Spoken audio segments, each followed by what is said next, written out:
They love him here in Memphis.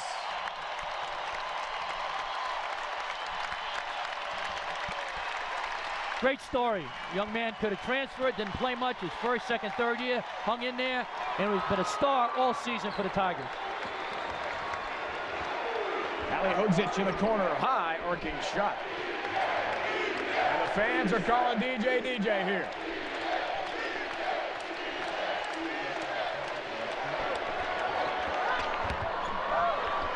Farrakhan Hall, one extra step on senior day. Oh, he wanted that so much. Let's take a look at the Barbasol slam of the night.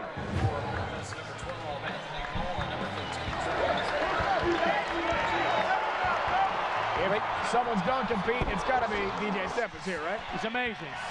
Great defense, leads to explosive offense. DJ Stephens finishing a fabulous career in the regular season and hugging everybody. And he was a leader. When guys got a little bit carried away or got upset, he calmed them down.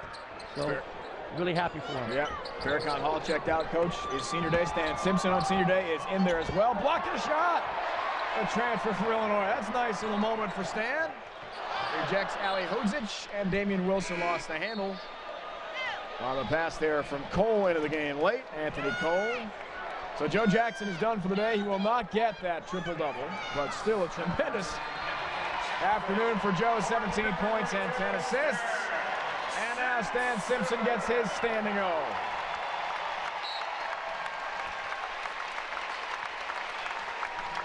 It's great on senior day when you go out with a win. Everybody's happy and they remember it. So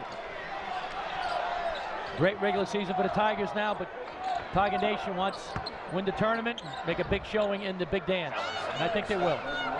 Nice move by Alexander Scott Williamson as Hippolyte Shafak is into the game in the final moments for Memphis.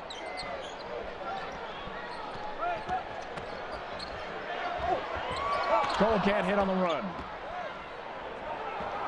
Rebound to Isaiah Jones. He'll try three. Not close. Wilson the rebound. In our final moments for Memphis. Nice steal. Carl Moton, junior out of Stone Mountain, Georgia, the Atlanta area. Ali Hodzic is fouled by Shafak.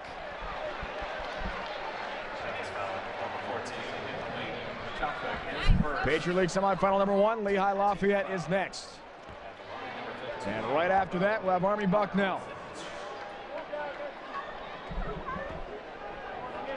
On March 13th, the highest seed will host at 7:30 Eastern. We'll have that for you as well on CBS Sports Network, the championship game of the Patriot League. A tremendous part of championship week here on CBS Sports Network. As Ali Hodzic has one more free throw. The celebration continues on the Tiger bench.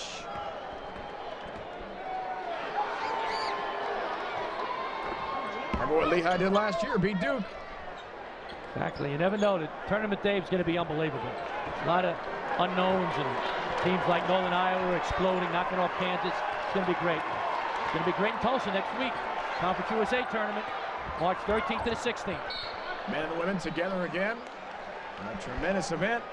We're looking forward to calling the action on CBS Sports Network. We're heading right to the Patriot League. First of 2 semifinals for you. When we wrap up here, don't forget Xavier Butler and Nevada, Colorado State, all to follow on CBS Sports Network. 5 live games in all, one a day and night. And we start with a senior day win for Memphis. The Tigers finish off conference play a perfect 16-0 for the 4th time in the last 7 years. For Pete Gill and the entire crew, I'm Dave Ryan. For scores, highlights, features, and more, go to CBSSports.com. It's been a presentation of CBS Sports Network, the 24-hour home of CBS Sports. Now let's send it to Don Cricky and Mark Jackson for Lehigh, Lafayette, and the Patriot League semifinals.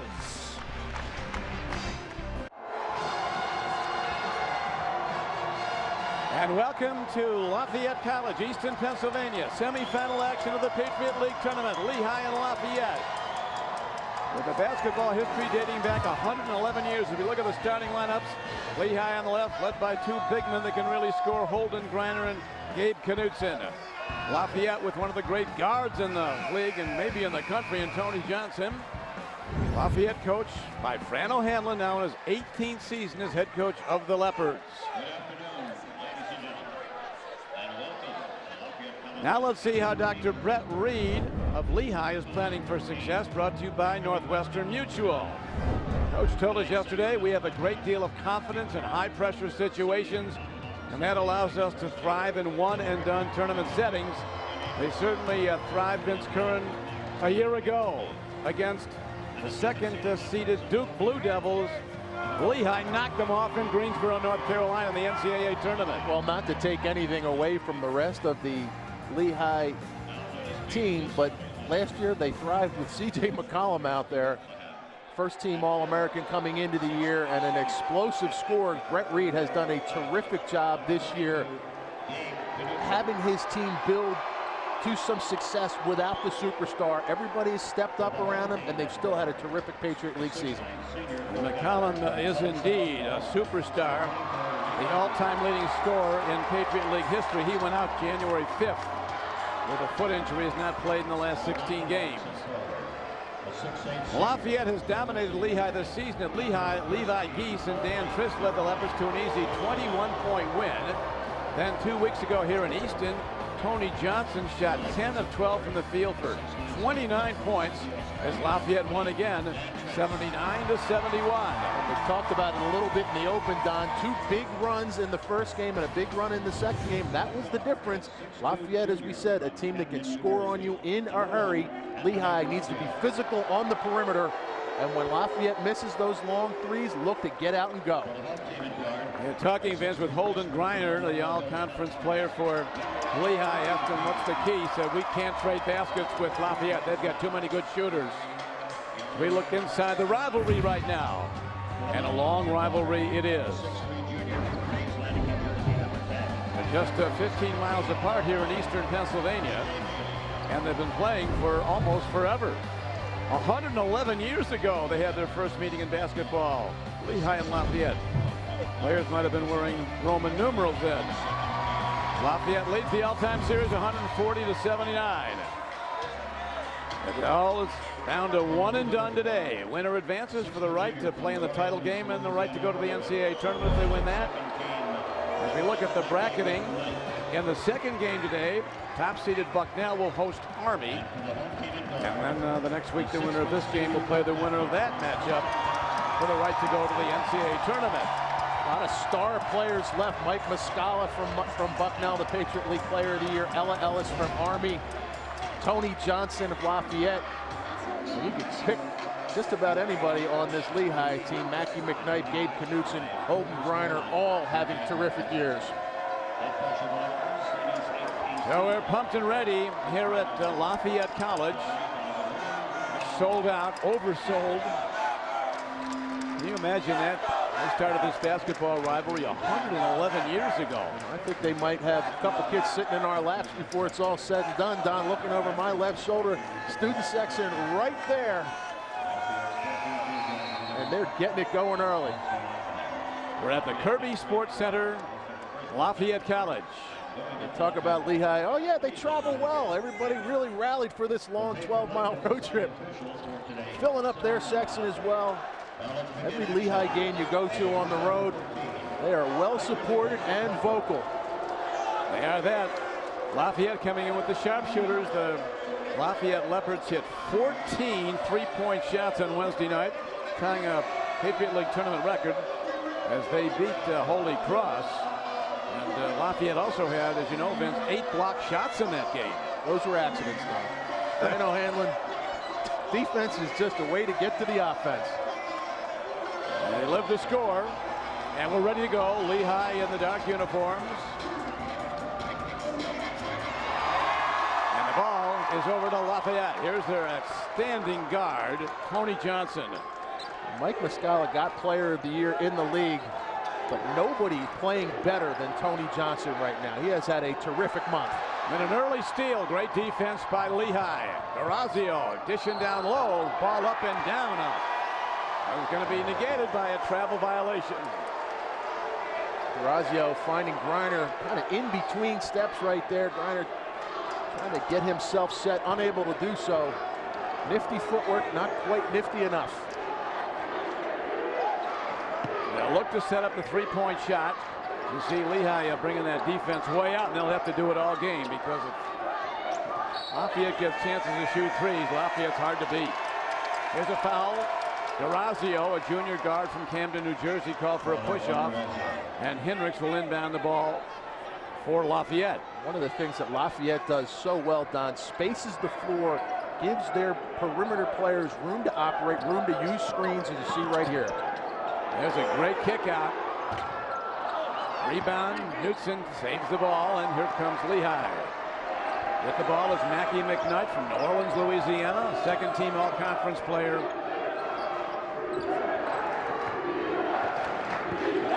Lehigh had to come from behind. They were 9 points down on Wednesday night to Colgate, came back to win. It's the only game that Lehigh has won this year where they trailed at the half. Long ball and ripping the net with the hand of Holden Griner. A little something for the Lafayette student section as he comes back down the floor. Rims out. Long ball thrown up. Levi Geese can't get it to go. And the break by Lehigh to the basket. Getting the roll is Mackie McKnight. Long shots lead to long rebounds lead to runouts, and that's what Lehigh wants to do. Get easy ones in transition. This is a half-court game. Sorry, Don. That plays to Lafayette's advantage. Need a run out right now. Henrik will be called for traveling. Let's look at these last two baskets, Vince, at the start of the game.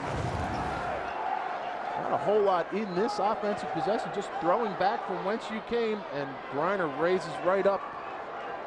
And Mackie McKnight doing what he does so well, end-to-end in transition, putting pressure on Lafayette defensively. Now switch to a zone for Lafayette.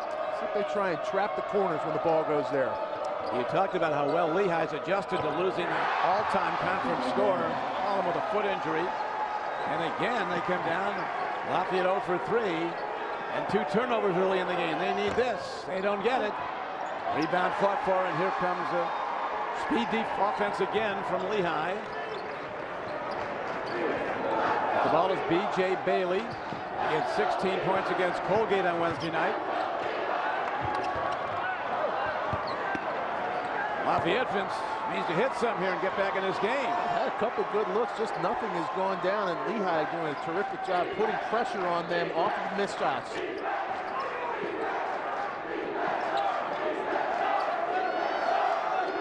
Good dish down low. Shot doesn't go, off the hand. Levi Geese, and now finally Lafayette gets a bucket. A couple good ones inside. Geese unable to finish with the left hand, but Scott, energy play, and Fran O'Hanlon talks about how much he likes the way this young guy plays. Finding Dan Trist for the layup. Dan Trist, a 13-point-a-game scorer, with the first 2 of the day for Lafayette. Open look from 10 feet. Knutson will take that all day. He has coming off a great game against Colgate. Hit 8 of 11 field goals. Had 15 points in the second half, 21 for the game. Knutson a killer from that range, 15 feet. Nice back cut. Nice back cut by Scott again. Great look on the payoff end, freshman Bryce Scott. 9-4 game, visiting Lehigh.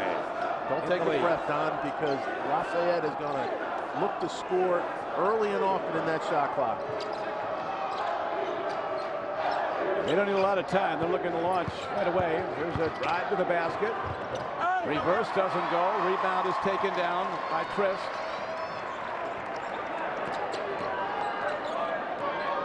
ISO, looks like Tony Johnson can go on Bailey if he wants to. Tony Johnson, the entry pass down low. Dan Trist. Foul stops play. The officials, Will Bush, Roberto Marquez, Joseph Palich. And when we come back, Lafayette will be going to the free throw line. Lehigh has the lead.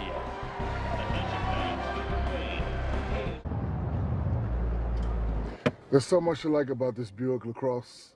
Sophisticated styling, fresh technology, and 36 MPG highway. Like my mom said the day I was born, wow, that's a lot more than I expected. If you don't know the luxurious yet fuel-efficient LaCrosse, you don't know Buick. Lease this EPA-estimated 36 highway MPG LaCrosse with 2 years of scheduled maintenance for around $299 per month. Consider it a new lease on luxury. The Twin power and torque, maximum capability and versatility, and comfortable seating for 4. The off-road rated Terex 4 side-by-side. How can it get any better? How about no interest for 48 months or a $1,000 purchase incentive? Better. Right now, get no interest for 48 months or a $1,000 purchase incentive on all Terex 4s. Don't wait. This offer ends March 31st. Who thinks more is better than less? Okay, why? More is better than less, because if stuff is not if there's less stuff, then you might want to have some more, and your parents just don't let you because there's only a little bit. Right. We want more. We want more. Like, you really like it. You want more. I follow you. It's not complicated. More is better. And AT&T has the nation's largest 4G network.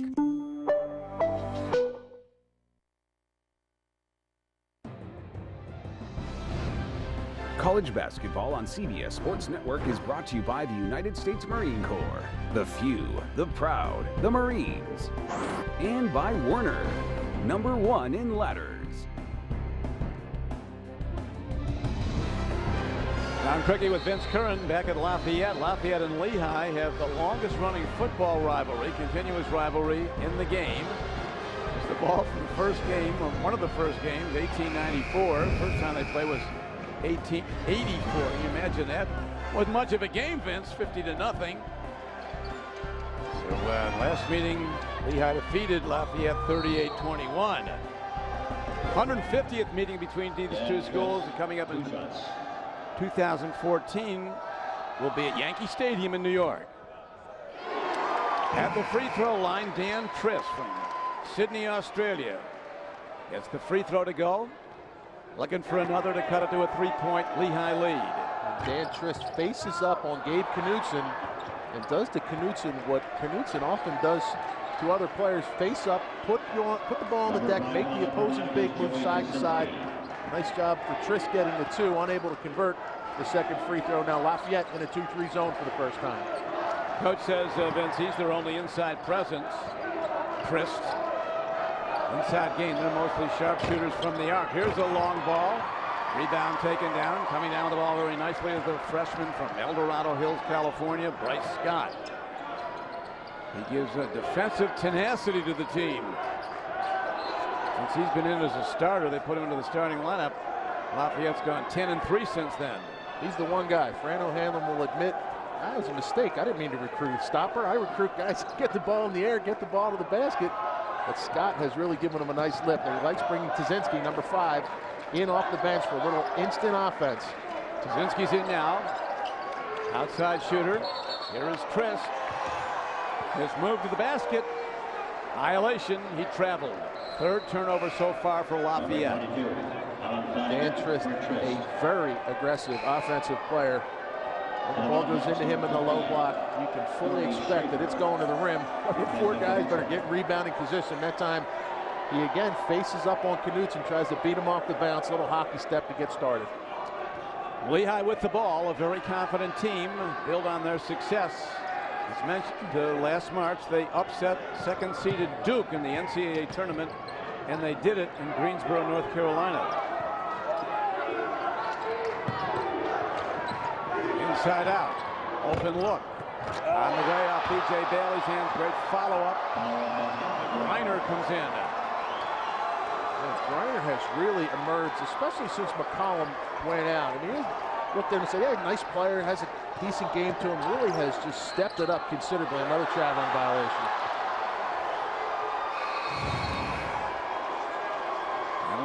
Flanagan in the game, and now is another turnover by the Lafayette Leopards on their home floor, so they got to get this settled down.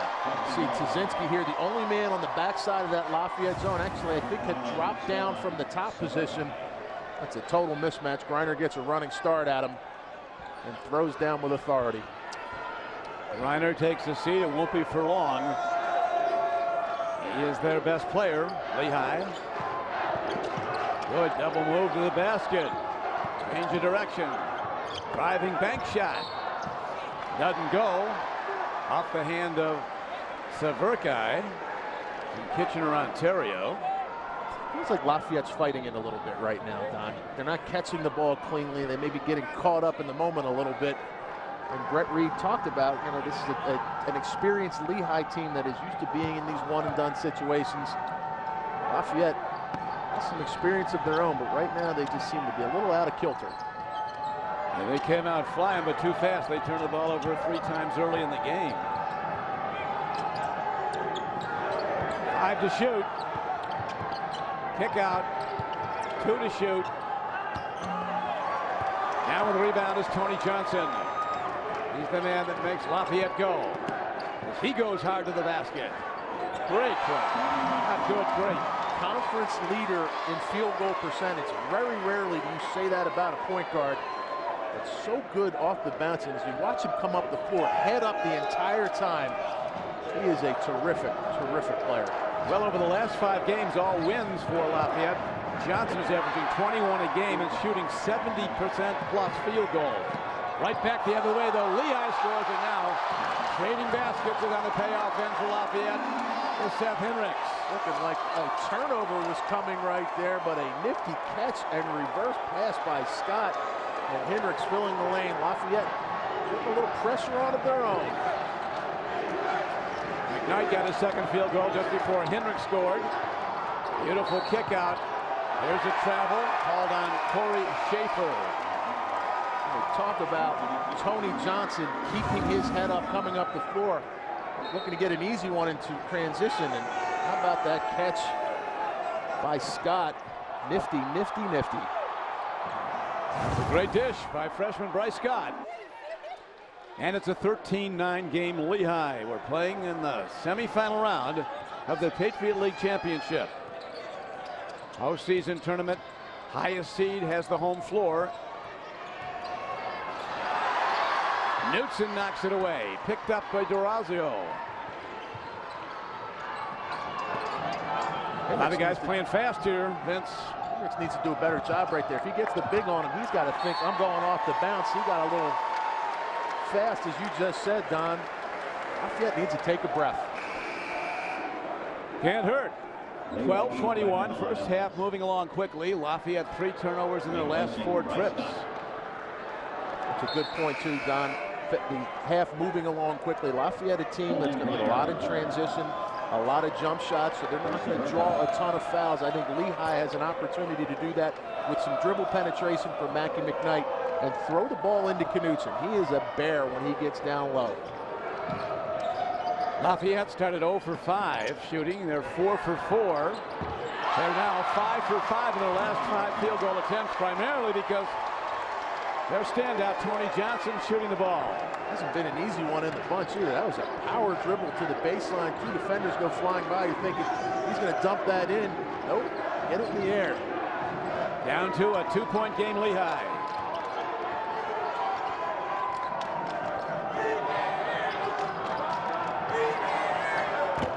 Beautiful look. Nice looking shot, but not enough on it. Right back the other way fast. The way Lafayette likes it.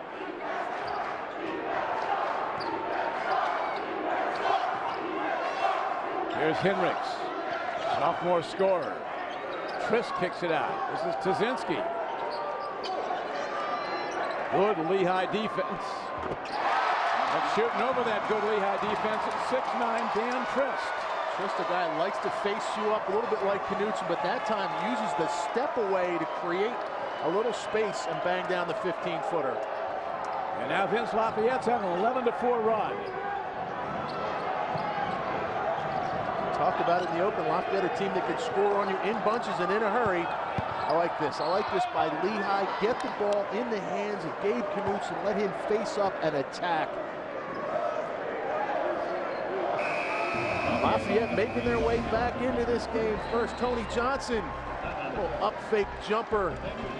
And then Dan Trisk, the Thunder from down under, gets a separation for a 15-footer.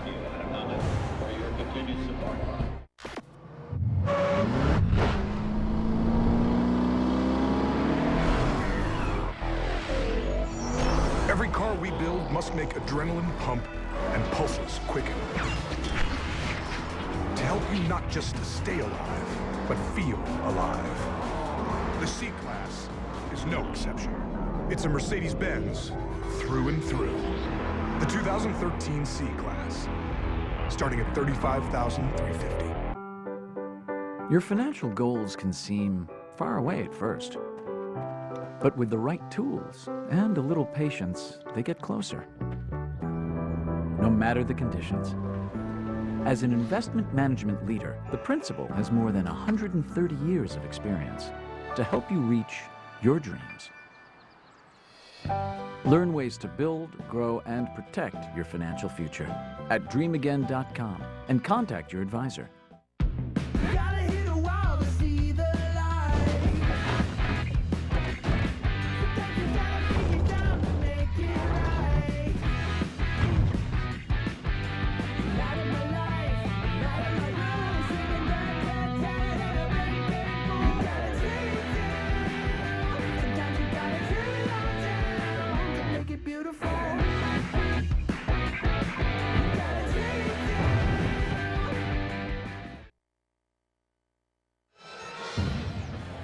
Last year, the dynamic duo of Gabe Knutson and C.J. McCollum led the Mountain Hawks of Lehigh to the big upset win at Bucknell.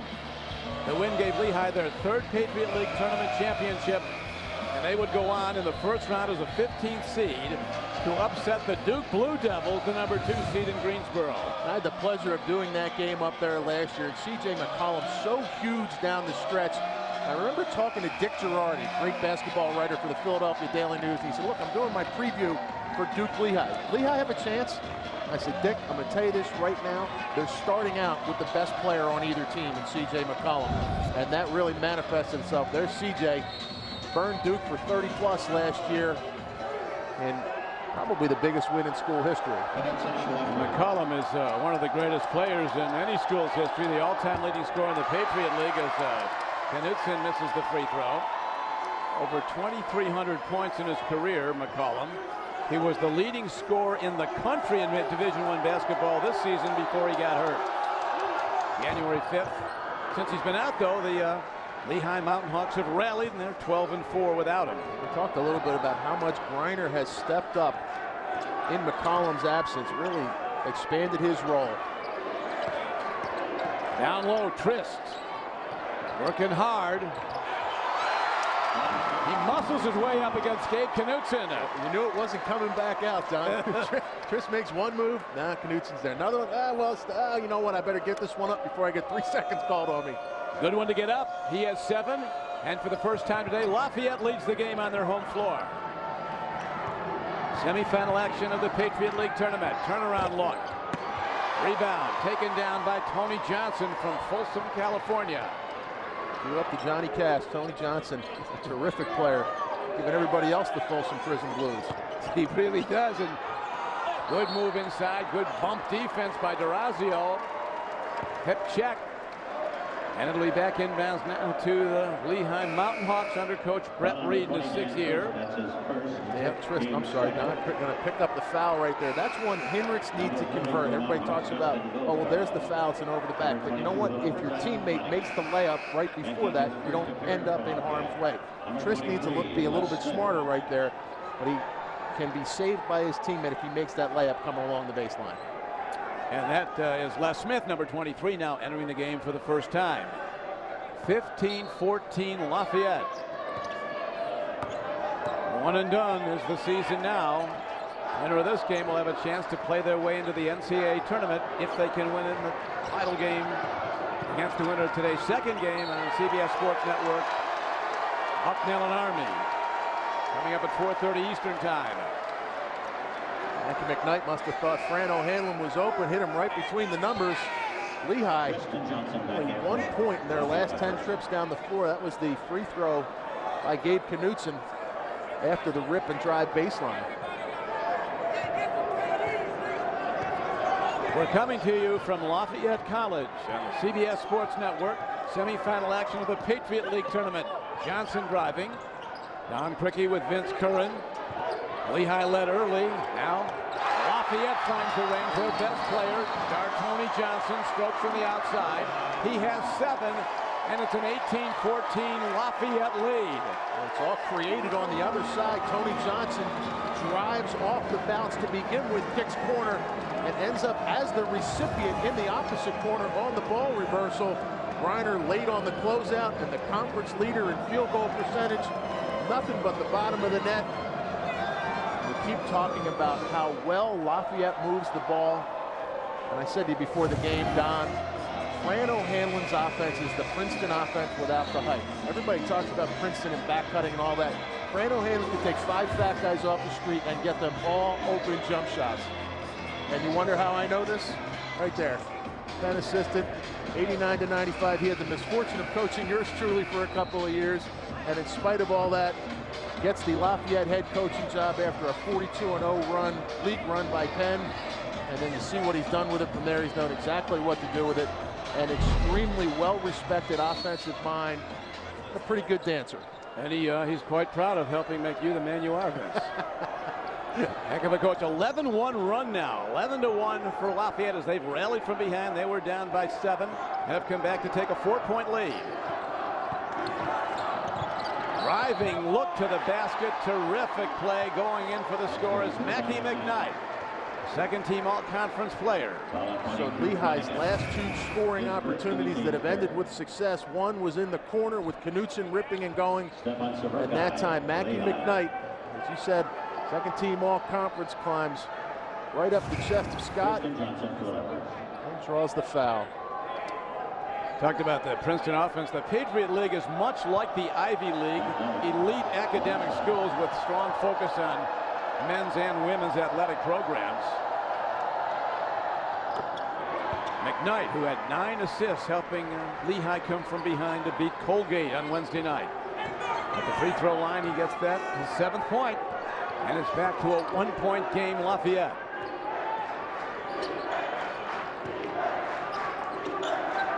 Johnson, he sees any kind of a gap, he's into it. What a player, he's a senior. 6th game, there's a long ball right on time for Tazinski. Sophomore from Denver. And Knutson pushes Trist off the block a little bit. He's about 12 feet, catches, looks opposite right away. Great motion in that offense for Lafayette right there. Now moving screen. Moving screen it was.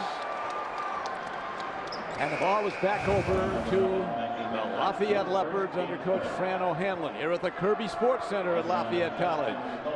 Saw the ball. He saw how far off the block Dan Trist was right there, and he was not able to turn and square Knutson up. So in reaction to that, he catches, looks opposite. Tazinski filling in behind, wide open, bucket. This guy is so good. Tony Johnson. He is the deal. DJ Bailey takes us a quick breath right there. Dribble, handoff. As you're aware, Vince, in the 6-game Lafayette winning streak, Johnson has hit the winning shot in 2 of those games in the closing seconds. We talked about it a little bit, Don, as there's another traveling violation. Tony Johnson playing as well as anybody in the league right now. Even Griner thinking he's going to come over and get that one as Johnson goes up with the left. He actually leads with the ball to get it on the glass before Griner can get there. And Lehigh has been shaky of late. They've turned the ball over 5 times in their last 8 possessions. Here's Henrik. Beautiful. And 1. And it's terrific recognition, Don. They get the switch on the handoff. Griner jumps out. Tony Johnson says, I have you where I want you. I can run a little offense. Gets in there and hits Seth Heinrichs. He comes around and finishes with the left hand.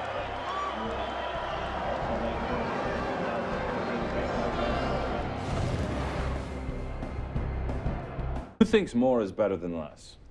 Okay, why? More is better than less because if stuff is not if there's less stuff, then you might want to have some more, and your parents just don't let you because there's only a little bit. Right. We want more. We want more. Like, you really like it. You want more. I follow you. It's not complicated. More is better. And AT&T has the nation's largest 4G network.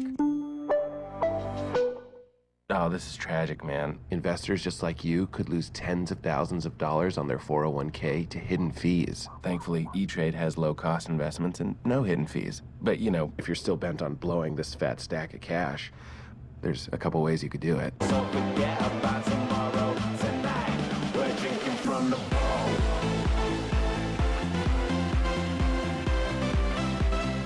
Or just go to E-Trade and save it. Boom. We're drinking from the bowl.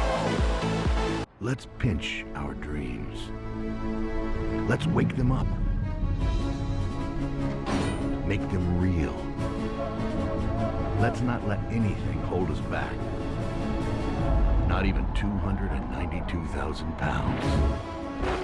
Let's keep our head in the stars, our feet on the ground, and nothing will be beyond our reach. Toyota, let's go places. Patriot League semifinal game. Lafayette with an 8-point lead now after trailing by 7 earlier. Don Crickey with Vince Curran. Lehigh now having problems defending Lafayette. They've hit 11 of their last 14 field goal attempts. Vince, you get some awards for this conference. The play in the league so far this year has been spectacular. I don't think there's a whole lot of argument that Mike Muscala would be the player of the year, especially when C.J. McCollum goes out. Fran O'Hanlon picked to finish 4th in the league, 2nd place finish. Bucknell, 26-5. Surprise of the year, Zach Spiker's Army team, led by Ella Ellis, really did a nice job to finish 4th. And the trend, balance. It seemed like anybody could get anybody on any given night. And tonight, or this afternoon, I should say, Don, Lafayette looking early like it's their night. Well, I know that you're a believer that Muscala could end up playing in the big league. Oh, I think he's terrific.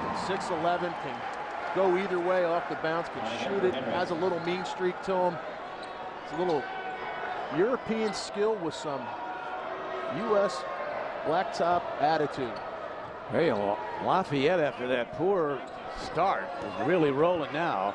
Leopards have a 19-4 run in the last 7 minutes and 10 seconds to take a 26-17 lead after they trailed by 7 earlier. And we kept talking about Lafayette's ability to score in a hurry, manifesting itself, Don, as you just said, with a 19-4 spurt.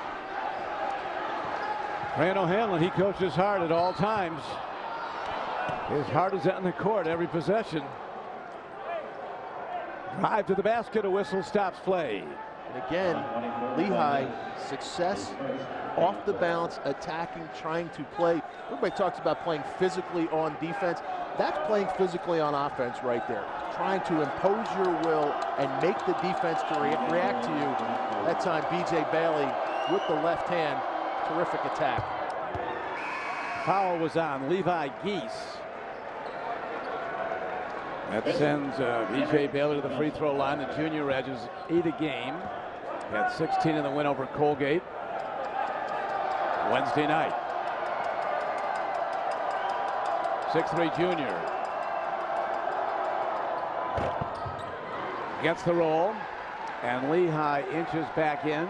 Now down by 7, 7:18 to play in the first half. Lafayette using that high screen from their bigs to initiate. Trist creating a little space for Tony Johnson. Travel. Trist was traveling, wasn't called.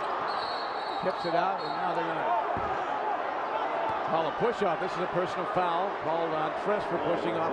And that's number 2 on Trist. Now rewind to a little bit ago when we said, okay, Dan Trist could have saved the foul had Hinrichs made the layup going baseline. Now 7 minutes to go in the first half, and Dan Trist is going to get a long rest sitting down next to Fran O'Hanlon. Levi Geese in the game. Alan Flanagan on the floor also. So now with 6:56 to play, this game was full speed ahead from the opening tip. Settling down a little bit more. Both teams have had some turnover problems.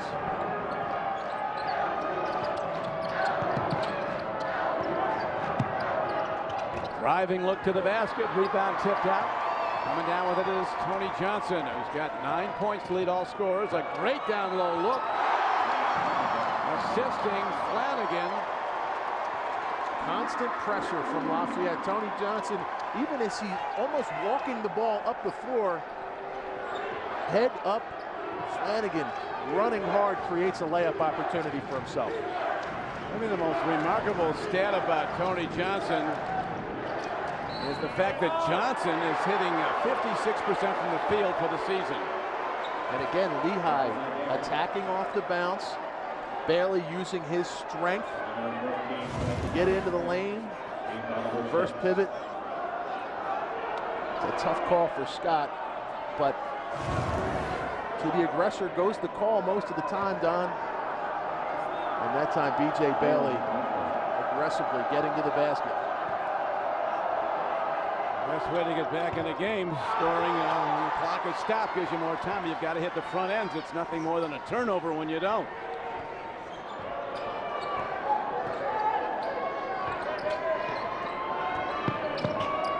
Here comes the high ball screen again from Geese. This time trying to get Scott going.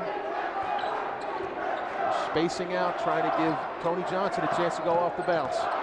Johnson makes people nervous, Vince, because he is able to take it to the basket.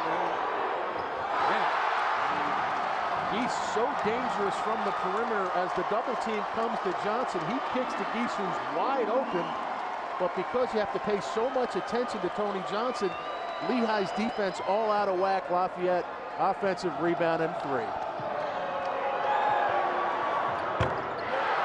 Great look. They needed that. Shooting the ball is Corey Schaefer, the son of a coach from Johnston, Iowa. Nice job by Griner, not forcing it. Saw somebody closing out on him. Good ball movement. Schaefer ends up with a better one. Knutson drives. Great play by Gabe Knutson from Urbandale, Iowa. 6'9", a guy who hit 8 of 11 field goals in the win over Colgate. They come from behind win. Knutson, physical defense on the perimeter, gets that tip ball. A senior who's been there before, and Fran O'Hanlon says, I have had enough. I'm going to call a timeout. But the story right now, the 3 balls on the perimeter. Szynski off the offensive rebound in rhythm. And you see the good ball movement as it looked like Johnson was closing out on Griner. He finds Schaefer in the corner. One that was just a little bit better than the one he had. Join us tomorrow at 8 Eastern for the Built Ford Tough Series Tacoma Invitational. It's the PBR Built Ford Tough Series on CBS Sports Network, the 24-hour home of CBS Sports. Don Criqui with Vince Curran. Semi-final action of the Patriot League tournament at Lafayette College. Kirby Sports Center. Early going was all Lehigh. They built up a 7-point lead, and then Fran O'Hanlon's Leopards from Lafayette came roaring back. They now hold a 5-point lead. It's been as many as 9. But if I'm Brett Reed, I have to be relatively pleased where I am right now. Lafayette seems like it all went their way for a 5 or 6 minute stretch. You look up at the scoreboard, and you're only down 5 points. And right in the game with 4:35 to play in the half. Can't take your eyes off this guy with the ball. Tony Johnson, he is an excellent backcourt player. Got to recognize that you got Geese on Mackie McKnight. Isolate, get the big fellow the ball. Long ball, and coming down with the rebound is Durazo. Mackie McKnight fortunate he doesn't get called. He was trying to be physical with Geese right there, giving him the business. A couple elbows, gets away with it. Good physical play. And it'll only heat up. All knocked away by Kwiatkowski, and Szynski almost called for a foul. Now he steals the ball, does Bryce Scott, freshman guard. Johnson. Great lead pass to the driving freshman Scott. Man, if we have a good look at that one. Tony Johnson, another long pass on which he threads the needle. You see the drive right here. Bryce Scott, Fran O'Hanlon talked about what a good team defender he is, rotating down to the baseline, getting the steal. Lafayette on top of Lehigh, 31-26. Yeah, I'm married. Does it matter? You do that for me? Really? Yeah, I'd like that. Who are you talking to? It's Jake from State Farm. Sounds like a really good deal. Jake from State Farm at 3 in the morning? Who is this? It's Jake from State Farm. What are you wearing, Jake from State Farm? Khakis. She sounds hideous. Well, she's a guy, so. Another reason more people stay with State Farm. Get to a better state. Oh, hey, buddy. It's your great-granddad here. In case you haven't noticed, I'm kind of busy fighting for your freedom in the Second World War. But now, you're using that freedom to hurl insults at celebrities on Twitter? Listen, hashtag, you're not gonna fight like a man. You at least shave like a man.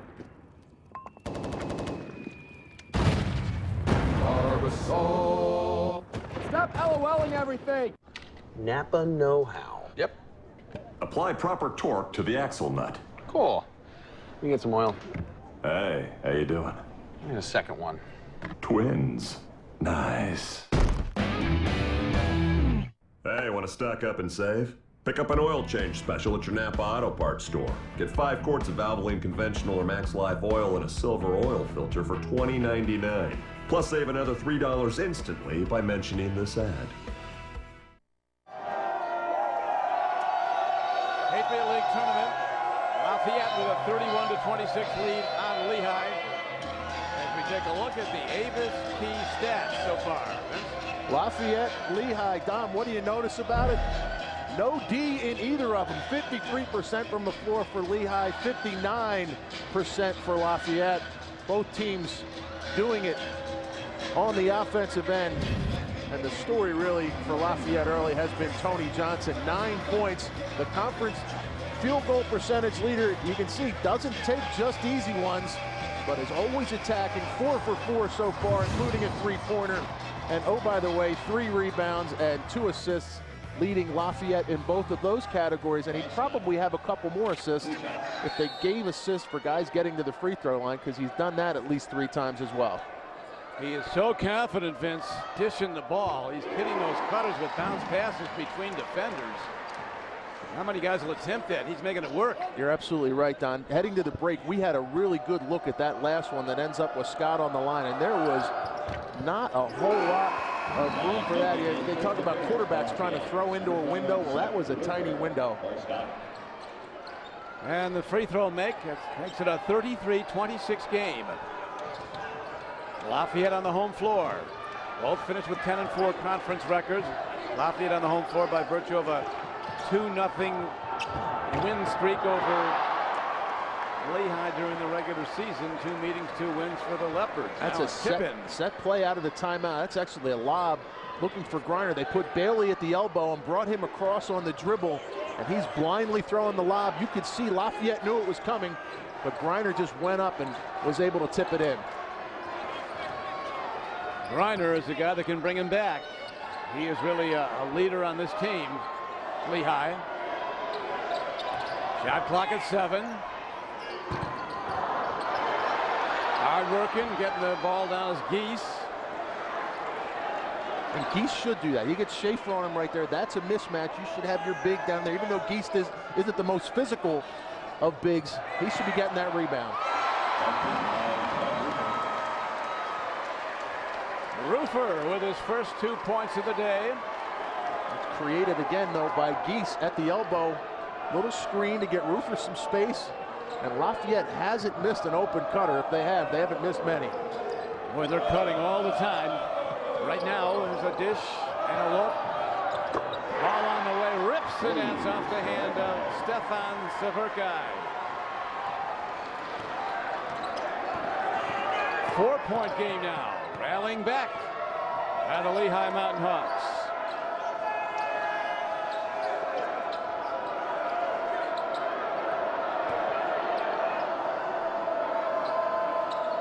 I think Lafayette would run offense this long, Don, to be quite honest with you. A little dead air there we're not used to with these 2 teams. Wind it down inside of 2 minutes to play in the half. Shot no good. Rebound comes down to Lehigh. Winner to play the winner of the second semifinal of the game today on the CBS Sports Network. Army and Bucknell. Winner of that goes to the NCAA tournament. I think Fran O'Hanlon had seen enough of Lehigh attacking off the bounce in that last timeout. Says somebody step up, man up, and take a charge. And B.J. Bailey attacking with some aggression. Head coach of Lehigh, Brett Reed, told his team during the week, "You guys have earned your way into this game, and so has your opponent. Now earn your way into the title game." That's win or go home point right now, Don. And both of these teams looking like they want to play a little longer. That's what Griner said before the game. He said, "You never know when it's going to end when you're a senior." It ends abruptly. And without much warning. This shot. Lehigh goes quickly the other way. Great kick out. Not enough on the shot, though. Off the hand of Corey Schaefer. Mackie McKnight dished it up. Surprised more teams don't go 2 for 1 in this situation. As Mackie McKnight does a pretty good job defending Henricks. Coming up on AT&T at the half, Adam Zucker, Ella Abdelnaby, and John Rothstein gets you caught up with all the top 25 action around the country, plus first half highlights and stats. All that and much more on AT&T at the half. 57 seconds to go before the half. Still a 2 for 1 situation here, Don, if Lafayette goes quickly. Both teams have 6 team fouls at this point. Henricks. 5 seconds. That's it. 4 seconds. Ball turned over. A launch. And now run it right down to a last shot. Shot clock and game clock only a second apart. How about this marquee matchup? Mackie McKnight and Tony Johnson, 2 terrific point guards. For McKnight, drive to the middle and look to kick. 7 to shoot. Lehigh gets the switch that he wants. He should keep going off the bounce. 4 to shoot. McKnight makes it work. He burned the clock. Long ball at the end, and at the half, it is a 2-point game. Lafayette. So Lehigh closes on a 12-4 run to get within 2. And they get the switch that they're looking for. You see Mackie McKnight on Geese. No chance for Geese. McKnight gets all the way to the rim. And coming back up the floor, looked like Fran O'Hanlon may have gotten taken out by somebody. Well, Fran O'Hanlon's ready to go now, though. We have him on headset. Fran, what about this first half? A lot of action, back and forth, up and down. Yeah, it's kind of what we expected. You know they want to get out in transition. We got out in transition. As I said, it wasn't any surprise to us how good they are and how they execute. What about halftime adjustments? We got to stop the transition, do a better job executing on offense so that we can play 5-on-5 on the defensive end. All right. Fran O'Hanlon, the head coach of the Lafayette Leopards.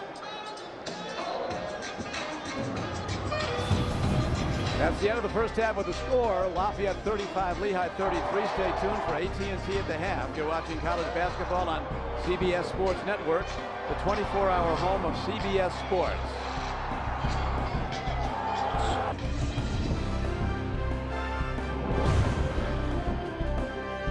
Have courage and confidence. Take risks using your intellect, your energy, and your humanity. Create your own destiny. Have impact.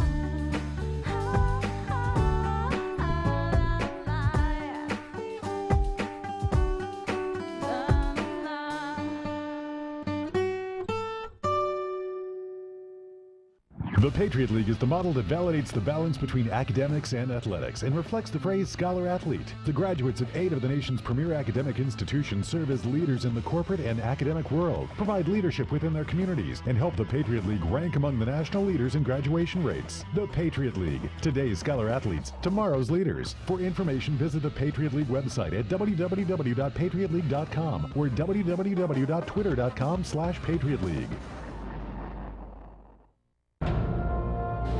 When it comes to the financial obstacles military families face, we understand. Our financial advice is geared specifically to current and former military members and their families.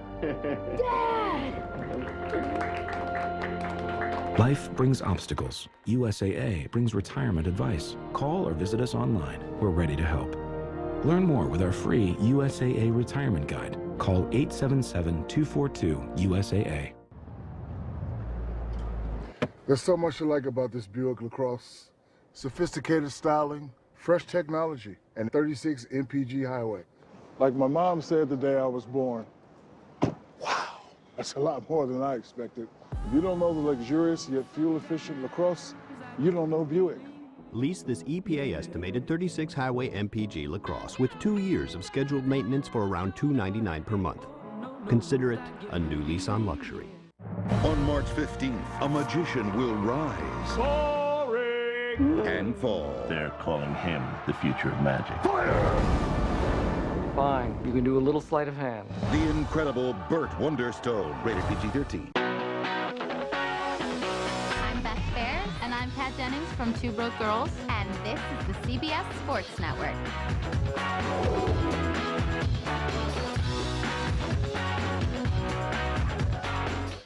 CBS Sports Network presents AT&T at the Half.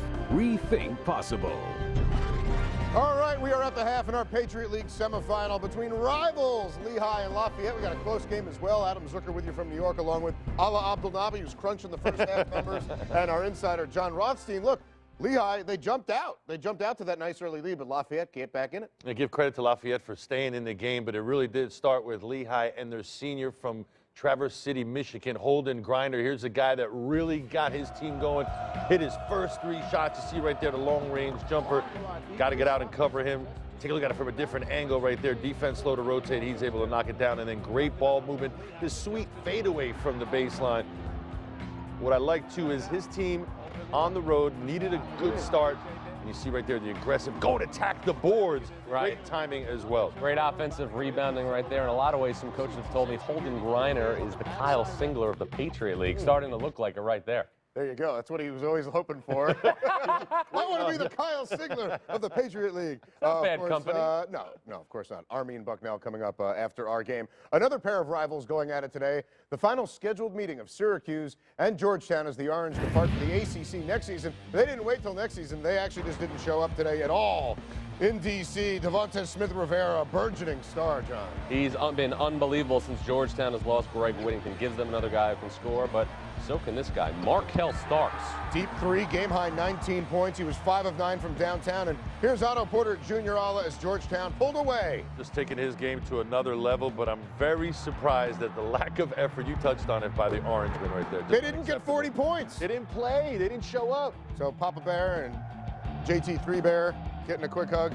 61-39 Georgetown. They hoist a trophy representing a share of the Big East, but also the top seed coming up for the Big East tournament. Should Georgetown win the Big East Conference tournament, they are worthy of a #1 seed. John Thompson III has done a ton of great coaching in his career. This is by far the best coaching job in John Thompson III's career. Guys, they lost their second best player in Greg Whittington, who was a double-figure scorer. Georgetown has tweaked a couple things. They've become very cohesive on defense. This team, again, if they win the Big East Conference tournament, should be a #1 seed. The most consistent factor about this Hoya team is their defense. We saw them in December and in January have games where they scored in 40 points in that range. Have a real hard time, especially with Whittington out of the lineup. But what this team does every night is it gets up in your jersey and it checks you, and I think that quality bodes well for them moving forward. All right, let's keep it going here, and a major opportunity for the defending national champs from Kentucky, who just lost to Georgia, but getting a visit from number 11 Florida earlier on CBS. Of course, it's going to be tough for Coach Canada. Beat Billy D when he's got Patrick Young scoring like that. The Gators on top, but they went back and forth. Scotty Wilbekin putting Florida up 7, John, but the Wildcats go on an 11-0 run. An unbelievable steal there by Archie Goodwin. It might have been that type of a day in Rupp Arena. He had 4 steals, a team-high 16 points. Kenny Boynton misses his chance to tie, and Kentucky gets the win. We believe Billy Donovan said, I hope you get it. All right, Kansas State and Okie State, 2 great teams heading down the stretch. Rodney Magruder going for a share of the Big 12 title. Now Oklahoma State, the defensive board. Markel Brown, watch this pass, a la LeBron. That's how you trail right there. Recognition, got numbers, take advantage. Nash had 14 in the first half, then Marcus Smart here, spin move. Very intelligent move there by Smart. Of course, if it's Kansas State, good one, John. Rodney Magruder is going to have something to say about it. 11 first half points for him. Kansas State up by 4 right now in the second half. These are 2 teams that will be popular picks to make deep progress come bracket time. No, I like both of these teams. Think about what the job Bruce Weber has done there. But again, on the other side of the coin, Oklahoma State, when you get LeBron Nash and Marcus Smart playing well together, and that's been something that's a rarity throughout the course of the season, when you get them playing well, they've got a lot of options, tough to defend, tough to guard. The Big 12 will likely send 5 teams into the NCAA tournament. I think all 5 have a legitimate chance to win multiple games in the field. Iowa State has proven that they're dangerous, and they are decimating West Virginia right now. Not to say that West Virginia is a juggernaut, but what they're doing in Morgantown right now, mightily impressive on the road. They know they can't afford the loss. They still deserve that win against Kansas. Both of them. Both of them. All right, coming up here on AT&T at the half, a look ahead to our second Patriot League semifinal. Army only lost by 2 points in their last meeting with Bucknell. Can the Black Knights pull the upset, or will Mike Muscala and company get one step closer to the NCAA tournament? 75 years of NCAA March Madness presented by Lowe's. A record crowd to see the championship, and we're underway.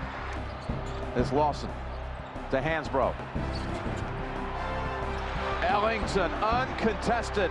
A performance from the start that could not have been any finer. North Carolina is the 2009 national champion. Go to ncaa.com/March Madness and vote for the all-time March Madness players, teams, and moments.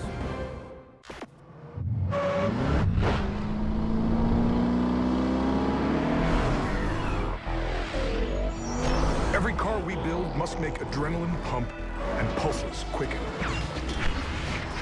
To help you not just to stay alive, but feel alive. The C-Class is no exception. It's a Mercedes-Benz through and through.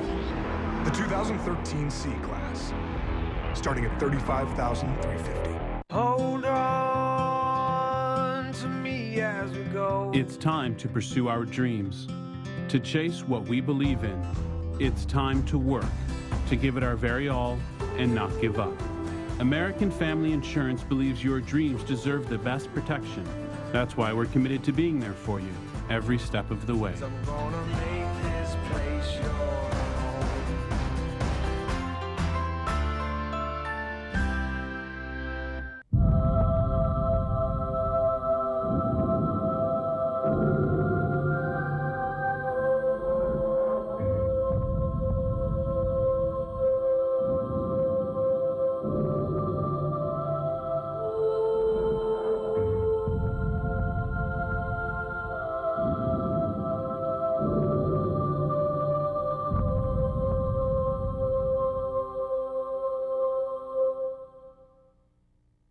The Patriot League is the model that validates the balance between academics and athletics and reflects the phrase scholar athlete. The graduates of 8 of the nation's premier academic institutions serve as leaders in the corporate and academic world, provide leadership within their communities, and help the Patriot League rank among the national leaders in graduation rates. The Patriot League, today's scholar athletes, tomorrow's leaders. For information, visit the Patriot League website at www.patriotleague.com or www.twitter.com/Patriot League.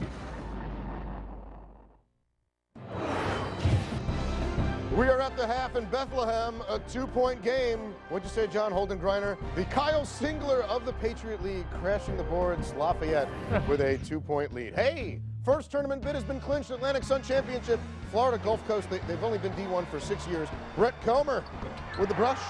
Game high 21.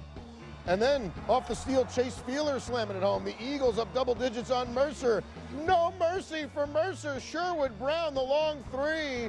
FGC, you going to the NCAA tournament. Wow. Whoa! Missouri Valley semifinals. Doug McDermott with about half of the Blue Jays, 31 points so far. When Grant Gibbs facilitates at a high level, this team is a different level unit right there. He had 8 assists to 1 turnover in their last basketball game. Illinois State, Wichita State, the other one, and the Missouri Valley Championship Sunday at noon on CBS. Meanwhile, in the A-10, a lot's on the line for St. Louis. Quamaine Mitchell putting the Billikens up 1 against LaSalle. Sam Mills the other way, knocking one down from deep. The Explorers go on top, but John St. Louis thinking top seed in the A-10. Here you see Quamaine Mitchell, a little dribble penetration to Dwayne Evans, who might be pound for pound the best player in the Atlantic 10, Ala. I agree.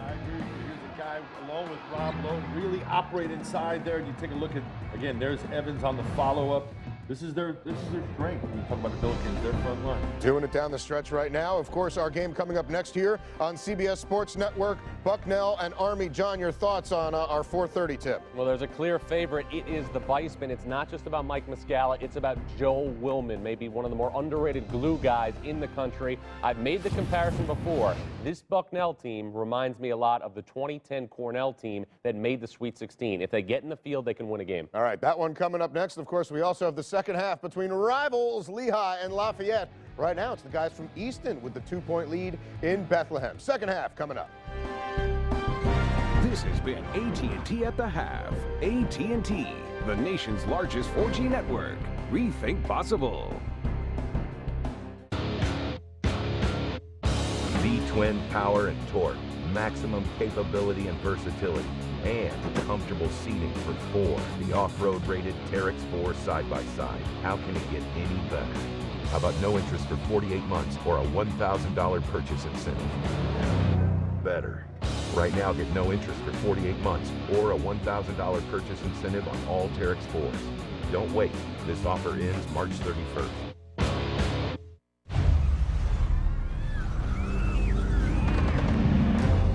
There are a few who move toward the sounds of chaos.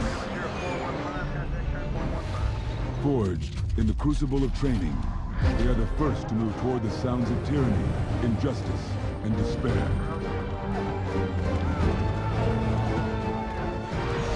They are the few, the proud, the Marines.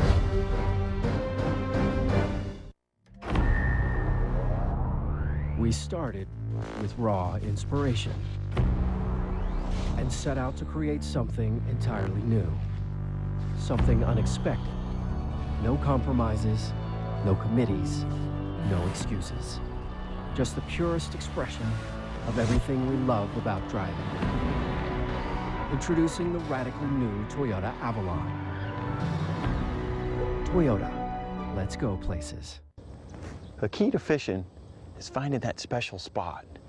And when you find it, you guard it.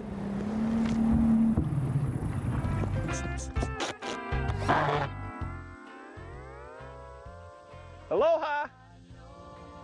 Mahalo! During the Bass Pro Shop Spring Fishing Classic, you can get a $1,000 gift card free with purchase of a Nitro Z7 bass boat.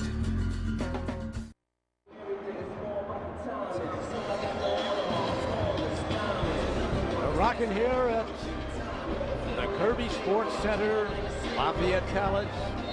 Semifinal action of the Patriot League tournament. On quickly with Vince Kern. Let's do some half-line highlights. There's a lot of them. You talk about Lehigh. The story really has been Holden Griner in the first half and Mackie McKnight. 10 points for McKnight, 9 for Griner. But look at the versatility of Griner doing it in different ways. And for Lafayette, it was Dan Triss getting it done early. That was the first bucket of the game right there off a dish. And this was a, I am shooting this no matter what post move. But in the mid part of that first half, it was all Tony Johnson off the bounce, in transition, off the screen. He really was rock solid. And looking at the first half stats, both teams shooting it well from the floor. The stat that you don't see right there, 13-12 rebounding advantage for Lafayette. When we talked to Fran O'Hanlon before the game, he said, we need to find a way to be competitive on the boards. We are the last place team in the Patriot League in terms of rebound margin. Obviously, he'll take that right now. Well, Lehigh Vince has done a good job toning down the great three-point shooting efforts of Lafayette. In the previous 2 meetings this season, Lafayette hit 21 three-pointers. Today they only have 3. 1-3-1 zone out of the halftime for Fran O'Hanlon. Looking to trap the corner, I think, and use some of that length on the wings. 2-point game as we open the second half of play. You see Lehigh having a little trouble recognizing early, then they get an inside-out action. P.J. Bailey going hard to the basket, then coming in is the senior Holden Griner. And he ties the game at 35 all. So Lehigh about 25 seconds of the shot clock to recognize. They get Schaefer flashing to the middle, inside out, and that's where it all stems. Great move to the basket. by Hendricks. However, shot didn't go, but he'll go to the free throw line. Seth Hendricks. Just like the first half, Lafayette started fighting the ball coming off the ring. That time Tristan needs to just clean that one up and save his team a bucket right there. That breaks the tie. Lafayette goes back in front by 1. Brett Reed has a mantra for his team: be at your best when your best is needed. And they need it today now, as they took an early 7-point lead in this game and now have been rallying from behind. But if I'm Brett Reed, I'm pretty happy with where I am and where I ended up. Lafayette looked like they were going for the knockout punch early. Lehigh, to their credit, weathered the storm behind Griner and McKnight in particular. They're right where they want to be. Knutson. Too much on it. Last touch by Lafayette. Will be back inbounds as looked like big guy Levi Geese was shaken up. Anybody that's watched these two teams play, and particularly Lehigh, has seen that move from Knutson about 1,000 times. He rips through, power dribble, and comes back to the left hand. But again, Lafayette not cleaning up what should have been an easy defensive rebound, and Lehigh going to get another shot at it. And will that shot be a 3-point try?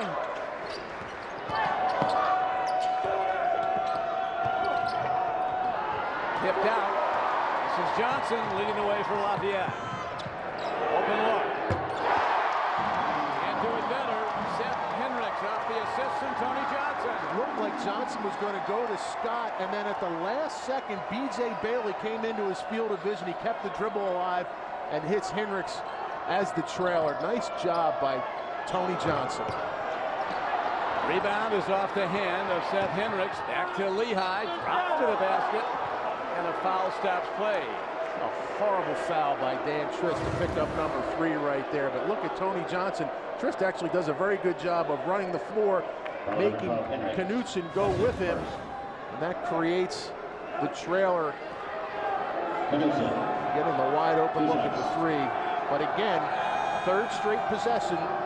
Lafayette not cleaning up on the defensive glass, giving Lehigh multiple shot attempts. It's been a game of runs. Lehigh started out with a 9-2 lead, then Lafayette came back to take a 10-point lead at one point, 31-21. Gabe Knutson, 3-time academic All-Patriot League. Terrific senior, left-handed, makes him so tough to guard, very versatile. These Lehigh seniors, as you know, Vince, are looking to go to the NCAA tournament for 3 times in their 4 years. Holy cow. Tony Johnson gets double team, goes over the head, and Dan Trist, the recipient, knows exactly what to do with it. And the recipient, Dan Trist, now has 9 points. Johnson has 9. Leading scorer is Hendricks. Great move to the basket by Holden Griner. The ability to use the left hand, so important for Griner right there. Very comfortable, now gets the rip. And here comes Lehigh. 4 on 2. Getting a shooting foul as B.J. Bailey didn't dish. And Levi Geese saying, well, what did I do? What did I do? He reaches out and reaches over. If he stands straight up and down and absorbs the blow, he's got a chance of drawing a charge right there. Too many guys shy away from the contact, and that's why they don't get that charge call.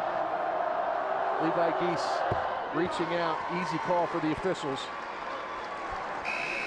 And you see Lehigh starting to become their kind of game. Couple of steals, couple of runouts, attacking on the offensive glass.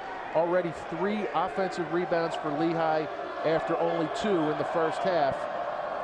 So look at the stats behind the stats, Don. And they're starting to lean Lehigh's way. Well, Lehigh has won only 1 of 6 games this season when they've trailed at the half, and that was the last game they played when they were down at one point 9 points to Colgate Wednesday night. Today they're down at the half, but they're rallying back into it, down by 3 with most of the second half to play. Hendricks has a quick trigger. He's back in. Lock and load right there. Brando Hanlon saying, it's like The old Dennis Hopper commercial. Settle down, man. Settle down. Well, they didn't settle down early. That was 100 miles an hour both ways. You can see Lehigh, though. Each time they get the ball, they're looking to attack the basket. Now here's a rip. He wants to drive. Lehigh is in the Patriot League semifinal round for the 4th straight year. Oh, it's a horrible call, Don. Tazinski does everything right there. He knows exactly what Knutson's going to do. He's waiting for him. He's standing there. Oh, come on. Brett Reed, coach of Lehigh, agrees with you. Brett Reed doesn't agree with me. No, he thinks his guy got fouled. He's up telling the official that. Knutson having trouble at the line. He is closing in on 1,500 career points. Only 1 for 5 from the line today, Don, as you said. Big 6'9" left-hander. 2-point game, Lafayette, and the Leopards of Lafayette have the ball. Johnson. Defense was tough. Johnson comes back and puts it up and down. He goes to the line. That's created, though, by Dan Trist being aggressive on the miss right there, keeping that ball loose. And then Tony Johnson, quick second jump. Look at Trist working hard. A little shove, probably gets away with one.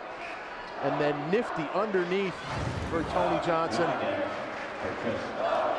That may be one of those paybacks. Like $5 I lent you earlier, Don, time for the payback. I think we might have just got a little payback call right there.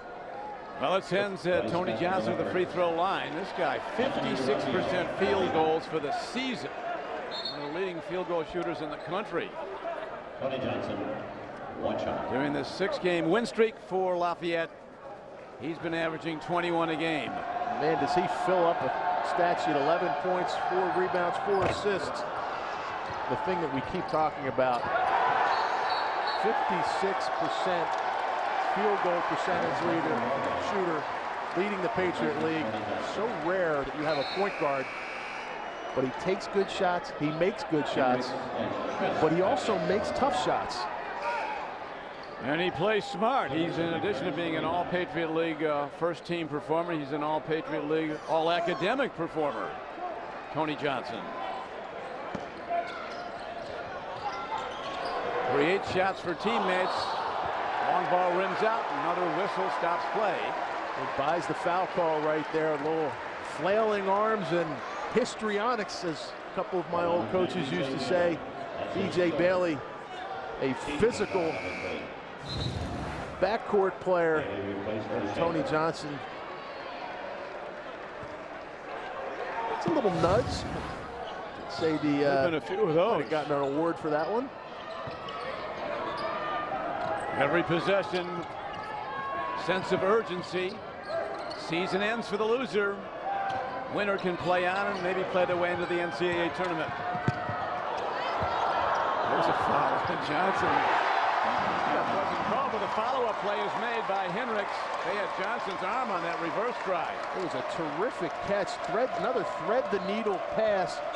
Every time Lafayette sees the defender turn their head or overplay, they immediately go back door. That time, nice catch. And Hendricks there to clean it up. Miss by Holden Griner. Kaczynski. Brett Reed has seen enough timeout.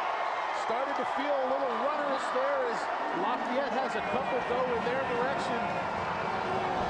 But dribble drive to the basket. Hendricks filling in behind, Taczynski filling in behind. Nothing but the bottom.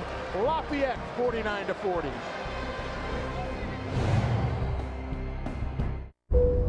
Weather conditions aren't nearly as nice as where we came from. With the wind chill, it's 10 below. Flight attendants prepare for it. We have record lows out there, so bundle up and thank you for flying with us.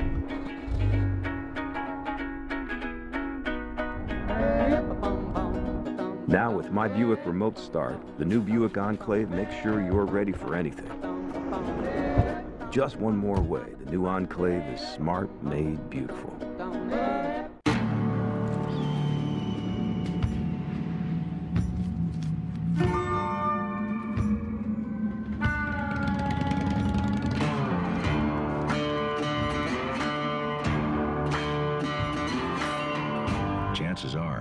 not made of money, so don't overpay for motorcycle insurance.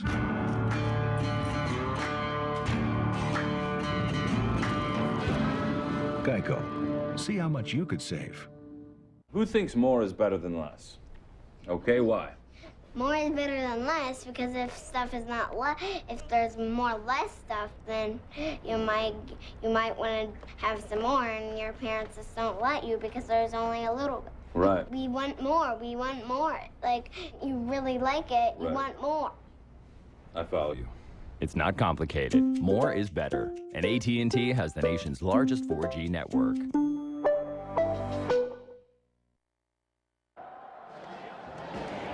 Welcome back. Patriot League semifinal tournament play. Lehigh now trailing by 9 to Lafayette, 49-40. Don Crickey with Vince Curran as we take a look now at our Lowe's game improvement. We talked about it. Limiting Lafayette runs keys for Lehigh. They had a 19-4 run early, currently on a 7-0 run. Lafayette done a decent job of containing Gabe Knutson. I actually think Brett Reed should start running a few things to isolate him, get him the ball, and space out around him, let him go off the dribble. Lowe's never stopped improving. 7-0, Lafayette run in the last minute and 5 seconds. Leading scorers in the game, Holden Griner of Lehigh has 13. Teammate McKnight has 10. Hendricks has 12 for Lafayette. Tony Johnson has 11.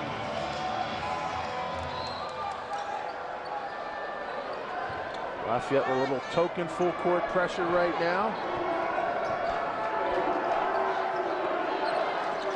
Ball screen coming from Matthew McKnight. See if he can go off the bounce.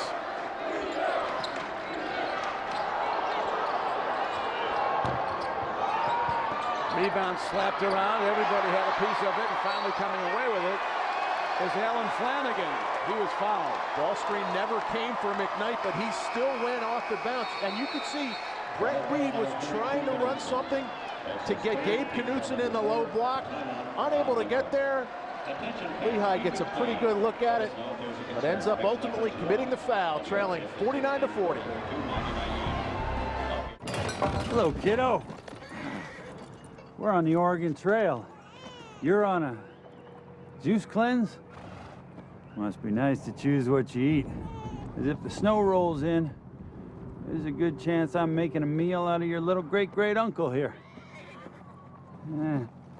Listen, Juice Box. You're not going to eat like a man. Could you at least shave like a man? Yeah! Barbasol. And stop talking about kale. Your financial goals can seem far away at first. But with the right tools and a little patience, they get closer. No matter the conditions. As an investment management leader, the principal has more than 130 years of experience to help you reach your dreams.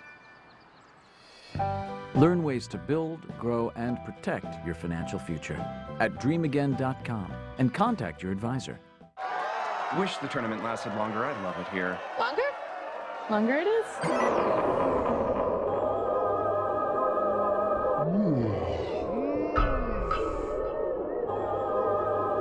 Fast break!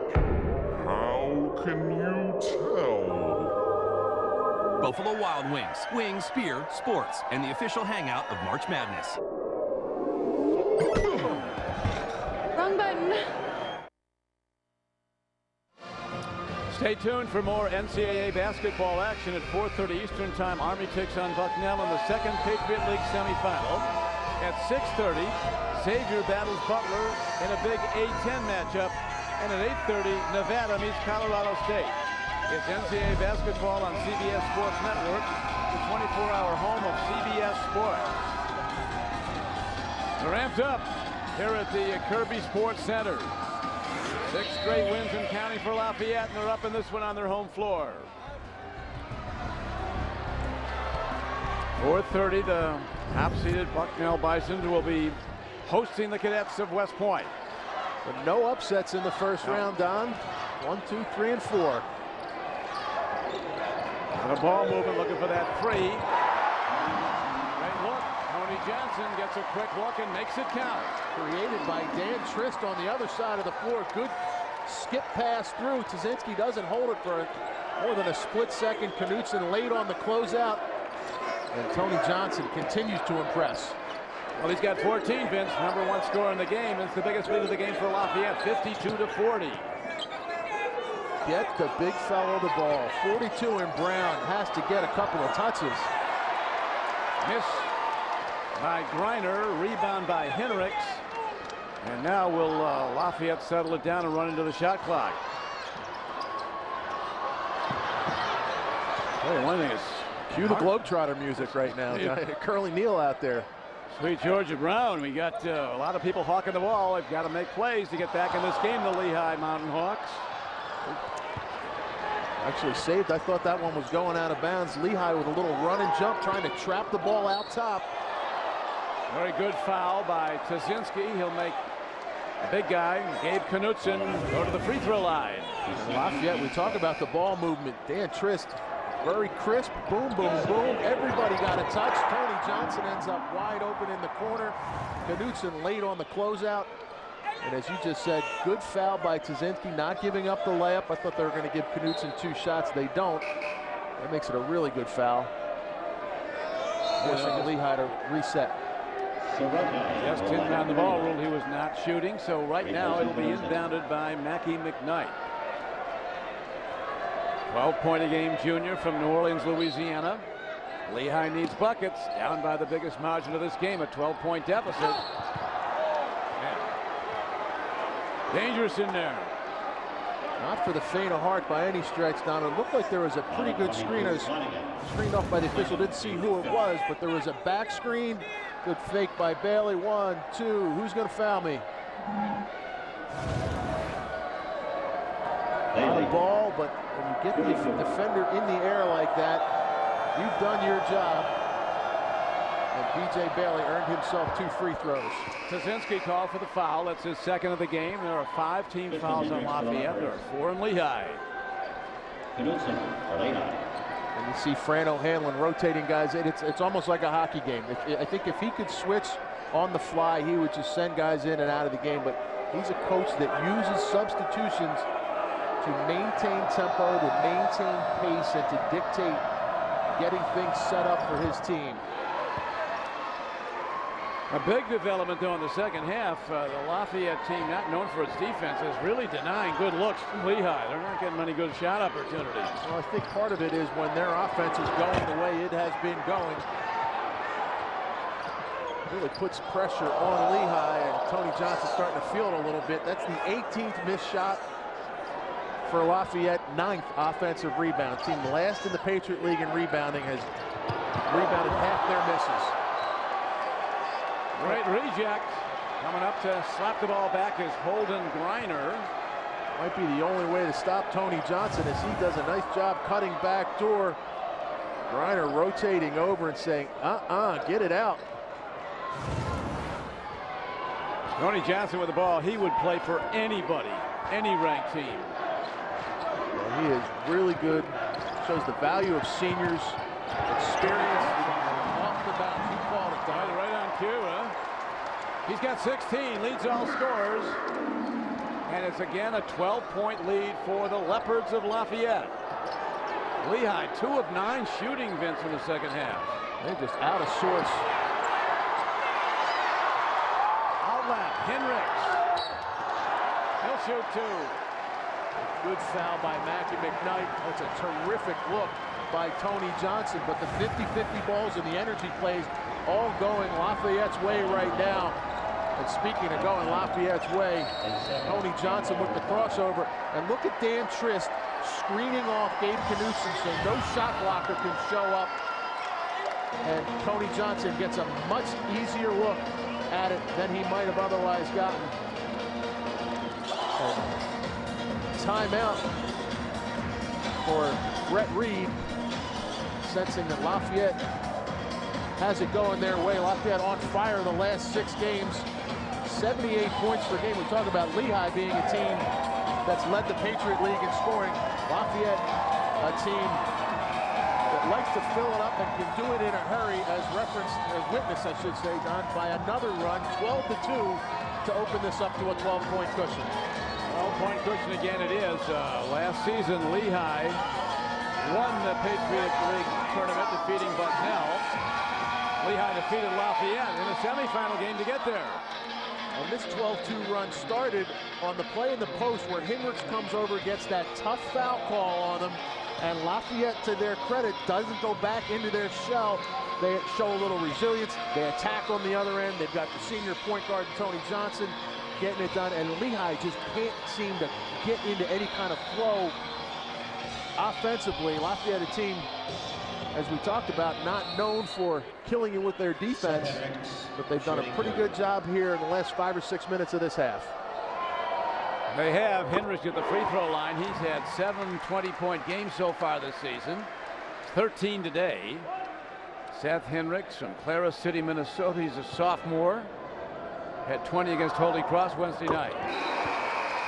He's a great three-point shooter, Hendricks, for a 6'7". He's averaging 46% makes on three-pointers for the season. Must be something in the water out there in Minnesota. Seth Hendricks looking to me like Ryan Whitman, former Ivy Player of the Year at Cornell, son of Randy Whitman, great shooter from Minnesota as well. There's some coaching going on, and this now the biggest lead for Lafayette. Sent back, another chance. They get it out of putback. 12 points now for McKnight. Hard to trade baskets and get back in this game now with a 12-point lead for the team with the ball, the Leopards of Lafayette. You talked about it when you spoke with Holden Griner. So we can't trade punches with this team. We got to get stops. We got to get out in transition and get some easy ones. And it has been a half-court game for Lehigh for the most part in this second half. Dish down low. Flanagan loses the ball. It'll come back down. 11:50 remaining. Timeout on the clock. So a break in the action. And a commanding lead at this point for Lafayette. 56 to 44. For the Patriot League tournament. Thank you. Anaconda's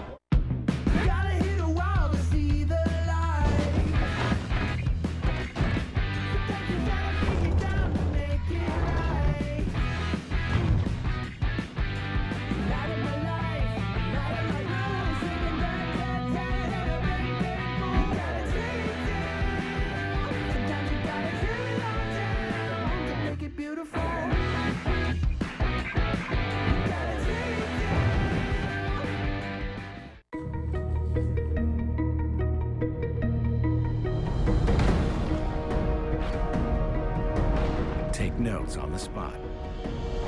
Catch every detail with video zoom.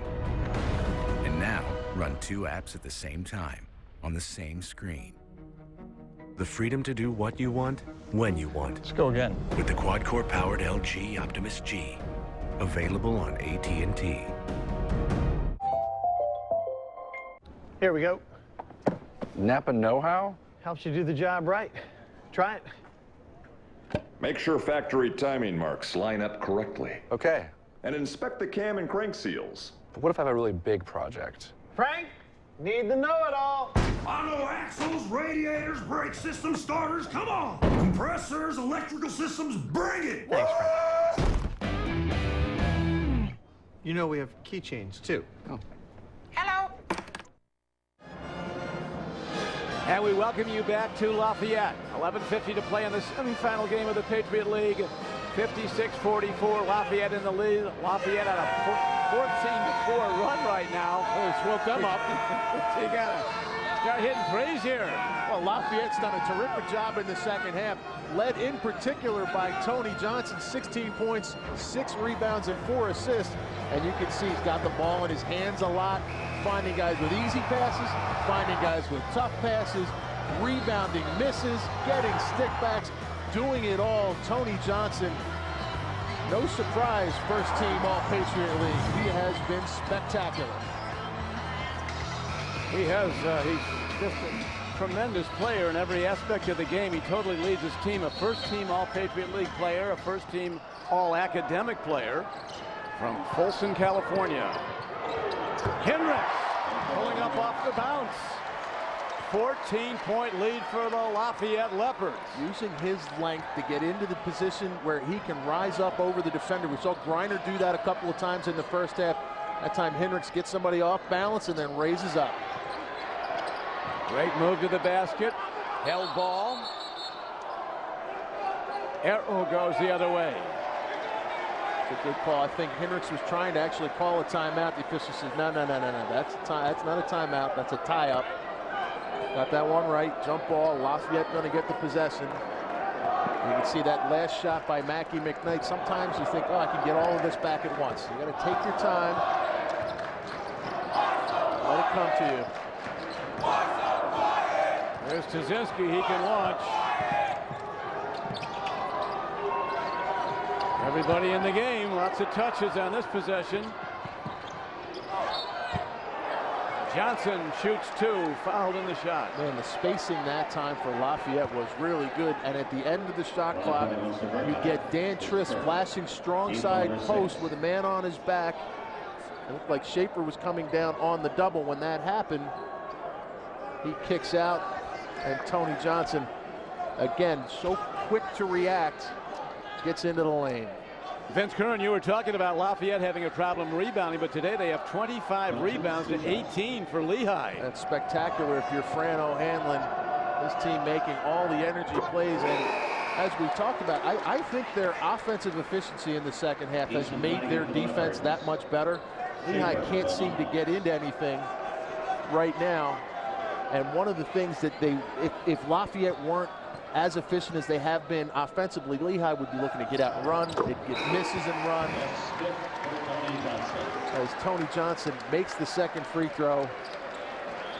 A 25-11 run to start the second half for Lafayette. And a 60-44 lead. Biggest advantage of the game now for Lafayette. Trying to avenge a loss last year in a semifinal game to Lehigh. Lehigh with the ball. We'll talk about, Vince, how tough it is to beat a team 3 times in a season. What Lafayette will do if they win this game. They won the 2 regular season games against Lehigh. Griner throwing up a hope.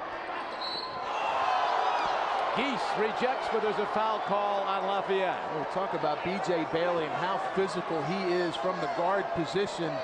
Just going up and fighting for that rebound. But again, Lehigh a little out of sorts offensively. Griner pretty much a one-on-one, attacks Geese. A good no call right there. But B.J. Bailey is taking that one away from Alan Flanagan, getting himself 2 free throws. And Don, you talked about how tough it is to beat a team 3 times in 1 year. Coming into this game, say, you know what, these 2 teams pretty evenly matched. You could go one way or the other. It depends on how Lafayette shoots it. And it really isolated down to if Lafayette shoots it well, then they're going to be in a good position. I am surprised that this number is as wide as it is right now, but still 10 minutes to go at a very workable margin. And Brett Reed, as he says, has a group that has been here before. They know what they're doing and how to fight their way back. Somehow, again, Johnson threads the needle and comes back out, gets the ball. It's lost off the hands of Trist, back inbound to Lehigh. But Lehigh, to get back into this game, will have to shoot 50% plus, and they'll have to hit some threes. It's just too hard. You can't do it trading baskets. And that last possession, I thought a little loose with the ball for Lafayette, a little showboaty. Need to continue to be solid, do what they've done to get them to this point. Otherwise, Lehigh's going to come right back and make you pay. Good isolation here. Let McKnight go to work. Holden Griner kicks it back out. McKnight doubled up. Hand of the ball by Johnson. Here's Bailey. No good looks. Finally, they get one. Good spin move by B.J. Bailey. It's a 12-point game, Lafayette. Bailey bigger through the chest and arms than Tony Johnson. Thinks he can use his strength on that low block. Does a nice job of being patient and shedding the defender.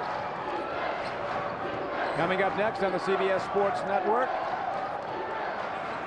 the other semifinal game, top seed Bucknell. This is good spacing out around Tony Johnson. Griner, a tough matchup for him with Johnson. No defense, the step-in bounce, pull back, and a floater, and a 14-point lead for the Lafayette Leopards on their home floor.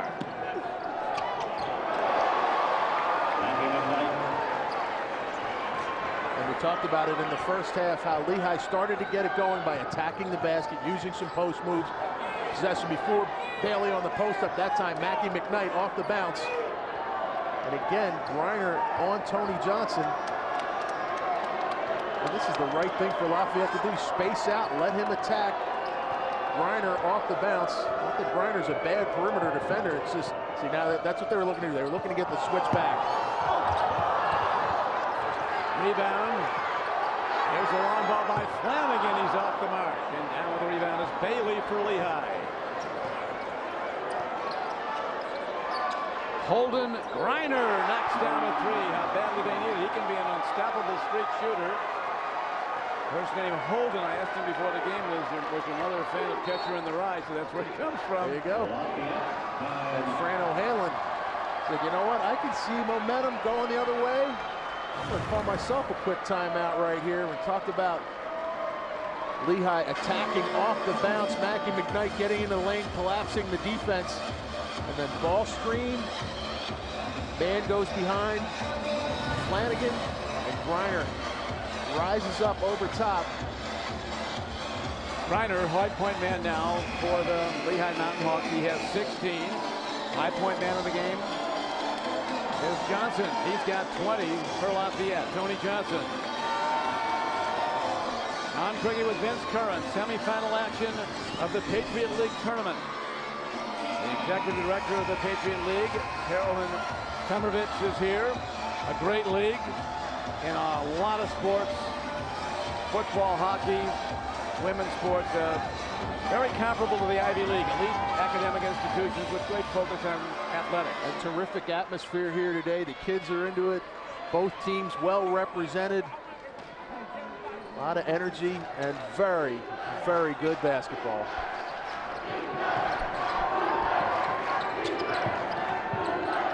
Game clock down to 8:10 to play. Lehigh now fighting into the lead. Here's a lead down court. Well done, the coach's son, Corey Schaefer from Johnston, Iowa, drives to the basket. Turnovers leading to runouts. Missed shots leading to runouts. And Lehigh, all of a sudden, a 7-0 run of their own to put themselves right back in this game. Down by 7. It was 14 not long ago. Still a lot of time. 7:40 to play. Drive, it rolls off, but Bryce Scott will shoot. Bryce Scott going to get 2 on one end, but on the other end, Holden Griner with the steal and the run out. Back come the Mountain Hawks.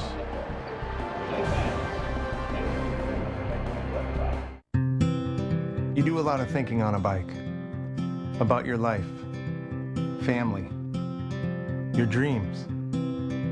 One of my dreams came to me on a bike, to open up my own shop.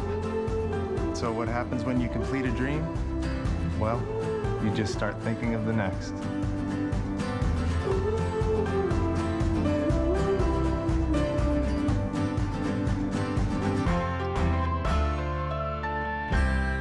Oh, this is lame. Investors could lose tens of thousands of dollars on their 401k to hidden fees. Is that what you're looking for, like a hidden fee in your giant mom bag? Maybe I have them. Oh, that's right, I don't, because I rolled my account over to E-Trade, where, well, okay, they don't have hidden fees. Hey, Fern, the junk drawer, why would they, is that my gerbil? You said he moved to a tiny farm. That's it, I'm running away. No, you can't come! E-Trade, less for us, more for you. We started with raw inspiration and set out to create something entirely new, something unexpected. No compromises, no committees, no excuses. Just the purest expression of everything we love about driving. Introducing the radically new Toyota Avalon. Toyota, let's go places.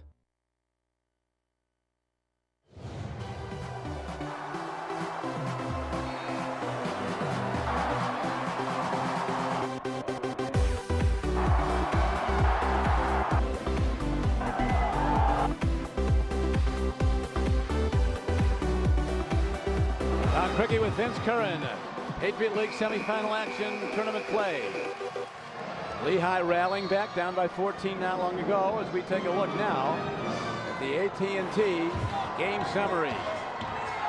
Look at that, the three-point field goal shooting, second chance points, turnovers, second half field goals, all in Lafayette's favor. But if you look up at the board, it's a 7-point game right now, and Lehigh has fought their way back into this behind Holden Griner, who has done it in all sorts of different ways for Brett Reed and the Mountain Hawks. At the free throw line is the freshman Bryce Scott. This is a basketball rivalry that dates back 111 years to 1902. Bryce Scott gets a pair. 9-point advantage. Lafayette picking up full court. This is not, I don't think this is to turn Lehigh over. It's just to slow them down, dictate some pace, and senior leadership. Mackie McKnight comes right through, very patient, and gets B.J. Bailey a wide open look. That's what you do against the zone. You want to attack the middle of it and collapse it. And that arcing shot falls short. Now, clock working for them, looking to run it down more. 7:12 to play in the game, and a 9-point lead. Lafayette takes the shot clock down to 12. Very close to a 5-second violation right there. Teams with the lead oftentimes will stop playing too early. Lafayette needs to be careful with that. Nothing in that offensive possession. Lafayette fighting harder. There was absolutely nothing in that offensive possession for Lafayette. They get very fortunate at the end. Hinrichs gets one to get up on the rim, and Levi Geese fighting hard. And I'm not sure who pushes Levi right there. 8 fouls on Lehigh as Coach O'Hanlon checks the clock. That's the 15th offensive rebound on 25 misses for Lafayette. Well, I'm sure Brett Reed, when he watches the tape of this one, where did that come from? And if Bucknell should prevail over Army in the second game, a lot of these guys are playing their final game for Lafayette, even if they win. A lot of these seniors like Levi Geese. I think final home game. They're pulling hard for Army in the second one, but they're thinking about taking care of this one first.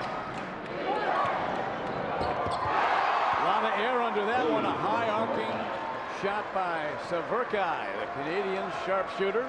McKnight, though, does a good job again. Lafayette in the 2-3 zone. He attacks the middle of the foul line and kicks. And Fran O'Hanlon, seeing that three, is going to make an adjustment. You know, it could have been for C.J. McCollum, who is one of the great guards in the country, the top scorer in the NCAA Division I this season before he broke his foot against VCU on January 5th. Well, fortunately for C.J. McCollum, and you hate to see guys go out and miss extended periods of time, C.J. McCollum hasn't played his last game of basketball. He is going to be getting paid to play basketball somewhere next year. A lot of people think the NBA. I tend to agree with that. But if he doesn't, he's going to get to travel all throughout Europe and keep playing. So the guys I feel for most are the guys that they're done. It ends so starkly. But a guy like McCollum, you hate to think about what could have been, but you also say, you know what, this guy's going to be playing. Great player. He has almost 2,400 career points. He's the all-time leading scorer in Patriot League history. With a foot fracture, to the credit of, though, Brett Reed and his team.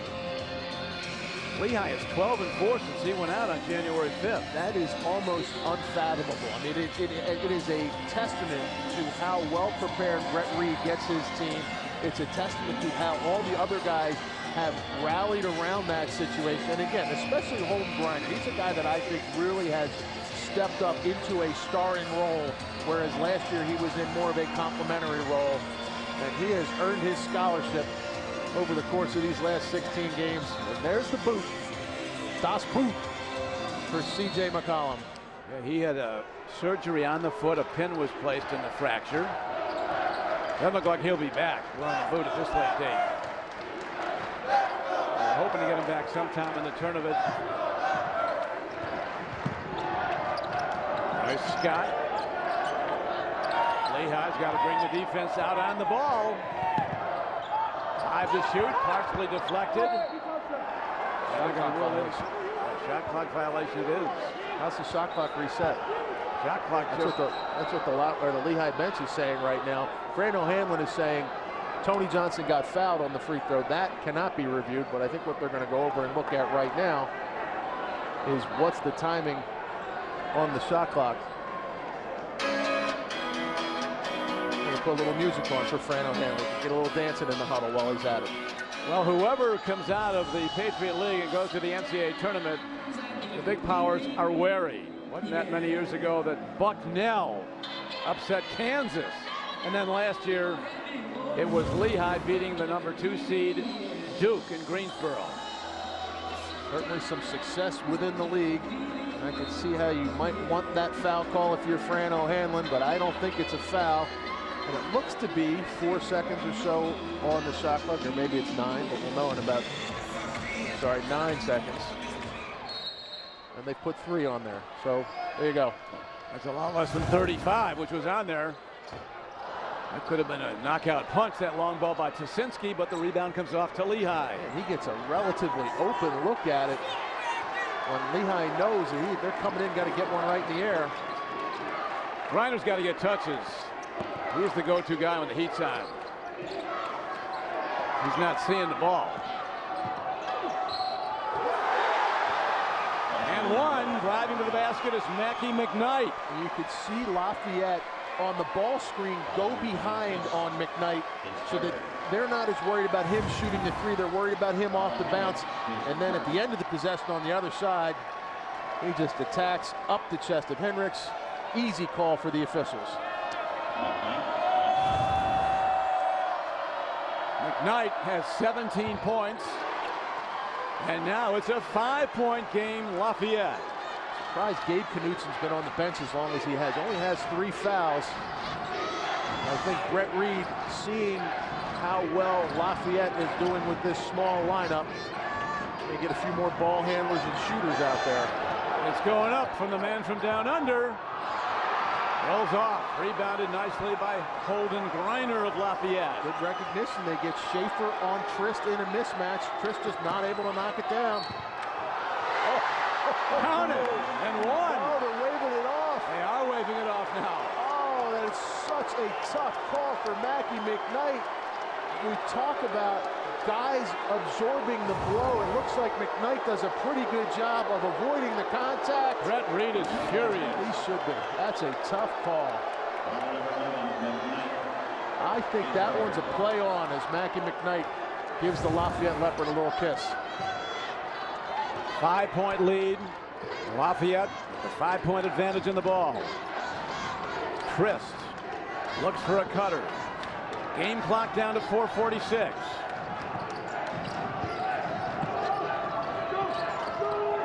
Who wants it? You know Trist does. Shooting foul. It's going to be called on. The foul was on. They both hacked at him. So if you're Lafayette, you look at the lineup that's out there for Lehigh and say, there's not a big out here. So what we should do is space out and isolate whoever's guarding Dan Trist and try and get him the ball. It's the exact right play. And Bailey just got his 4th there. B.J. Bailey, Vince of Lehigh. And now here's the reaction. Brett Reed sees Fran O'Hanlon do it 2 times in a row, and he says, all right, Gabe, get up. You're going back in. So it's the punch-counter punch. Well, you'd think he would go in with the season on the line. Has to, especially if Lafayette is going to continue to bang the ball down inside. Trist gets a pair, and Lafayette now extends to a 7-point lead on Lehigh. Lehigh's not going away, though, Don. No, they're not. They are going to the basket. 1-on-1 for Mackie McKnight. Again, though, attacking off the bounce, drawing 2 defenders and kicking out. Lafayette actually may end up benefiting from that because whomever McKnight kicked it out to, and I didn't see who it was, bangs down the 3. So Mackie going to have to go earn it from the free throw line.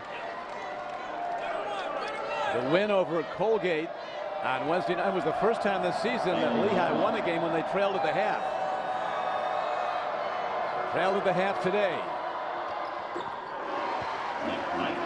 those front ends are so important. You can get 2 if you make them both. If you miss the front end, you have a turnover. That's all it is. Especially with your point guard out there. You need your point guard to be a good free throw shooter because he's going to have the ball in his hands a lot. He's going to get a lot of opportunities. And credit Mackie McKnight for stepping up and making 2. 78% free throw shooter on the year. Mackey's delivering the goods. Mackie McKnight. He scored 20 now, Vince. 5-point game, Lafayette. Pretty good point guard play between McKnight and Tony Johnson. Johnson's the cutter. We're going to get Griner or Knutson. We're going to get Griner sliding underneath Tony Johnson. Griner's third. That's a pretty easy call for the officials. 10 team fouls now on Lehigh. Tony Johnson also does, Don. He gets into space so well and so quickly and is able to catch balls that you're looking at, man, how did he get that? Like that pass right there had to thread the needle. He had to come up with it cleanly and then react on the fly. And Tony Johnson filling up the stat sheet. 21.7 rebounds and 4 assists, now 22. Pretty good afternoon for the senior from Folsom. They've all been good afternoons and good evenings for Tony Johnson in this 6th straight win run that Lafayette is on. McKnight, he's feeling it. The right call, too. That's terrific hustle by Scott. That's on Bailey. He's done. That's it, yeah, that's 5. He's disqualified. So Scott gets out there and gets the deflection. And as he's running up the floor, I actually get the instinct by Bailey. Give him a little shove. I got to get this one because possession is so important. But it's the right call by the officials. And unfortunately for B.J. Bailey, his afternoon is finished. Pretty good one, 10 points and 5 rebounds. And now the game clock down to 4:01 to play, and Lafayette holding to a 7-point lead, looking to build on that as they go to the free throw line to shoot 2.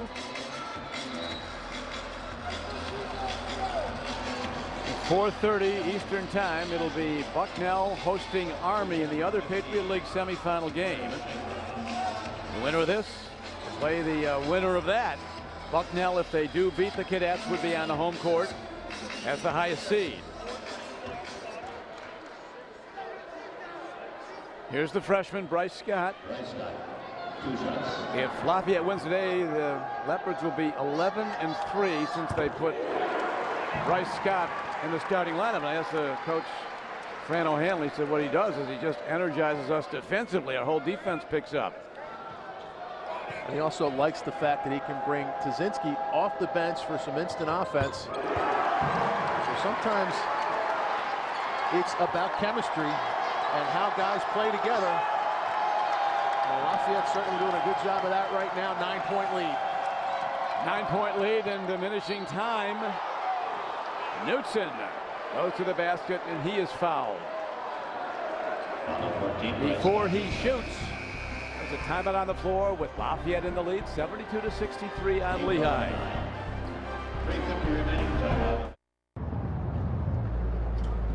There's so much to like about this Buick LaCrosse. Sophisticated styling, fresh technology, and 36 MPG highway. Like my mom said the day I was born, wow, that's a lot more than I expected. If you don't know the luxurious yet fuel-efficient LaCrosse, you don't know Buick. Lease this EPA-estimated 36 highway MPG LaCrosse with 2 years of scheduled maintenance for around $299 per month. Consider it a new lease on luxury. V-twin power and torque, maximum capability and versatility, and comfortable seating for 4. The off-road rated Terex 4 side-by-side. How can it get any better? How about no interest for 48 months or a $1,000 purchase incentive? Better. Right now, get no interest for 48 months or a $1,000 purchase incentive on all Terex 4s. Don't wait. This offer ends March 31st. Oh, hey, buddy. It's your great-granddad here. In case you haven't noticed, I'm kind of busy fighting for your freedom in the Second World War. But now, you're using that freedom to hurl insults at celebrities on Twitter? Listen, hashtag, you're not gonna fight like a man, you at least shave like a man.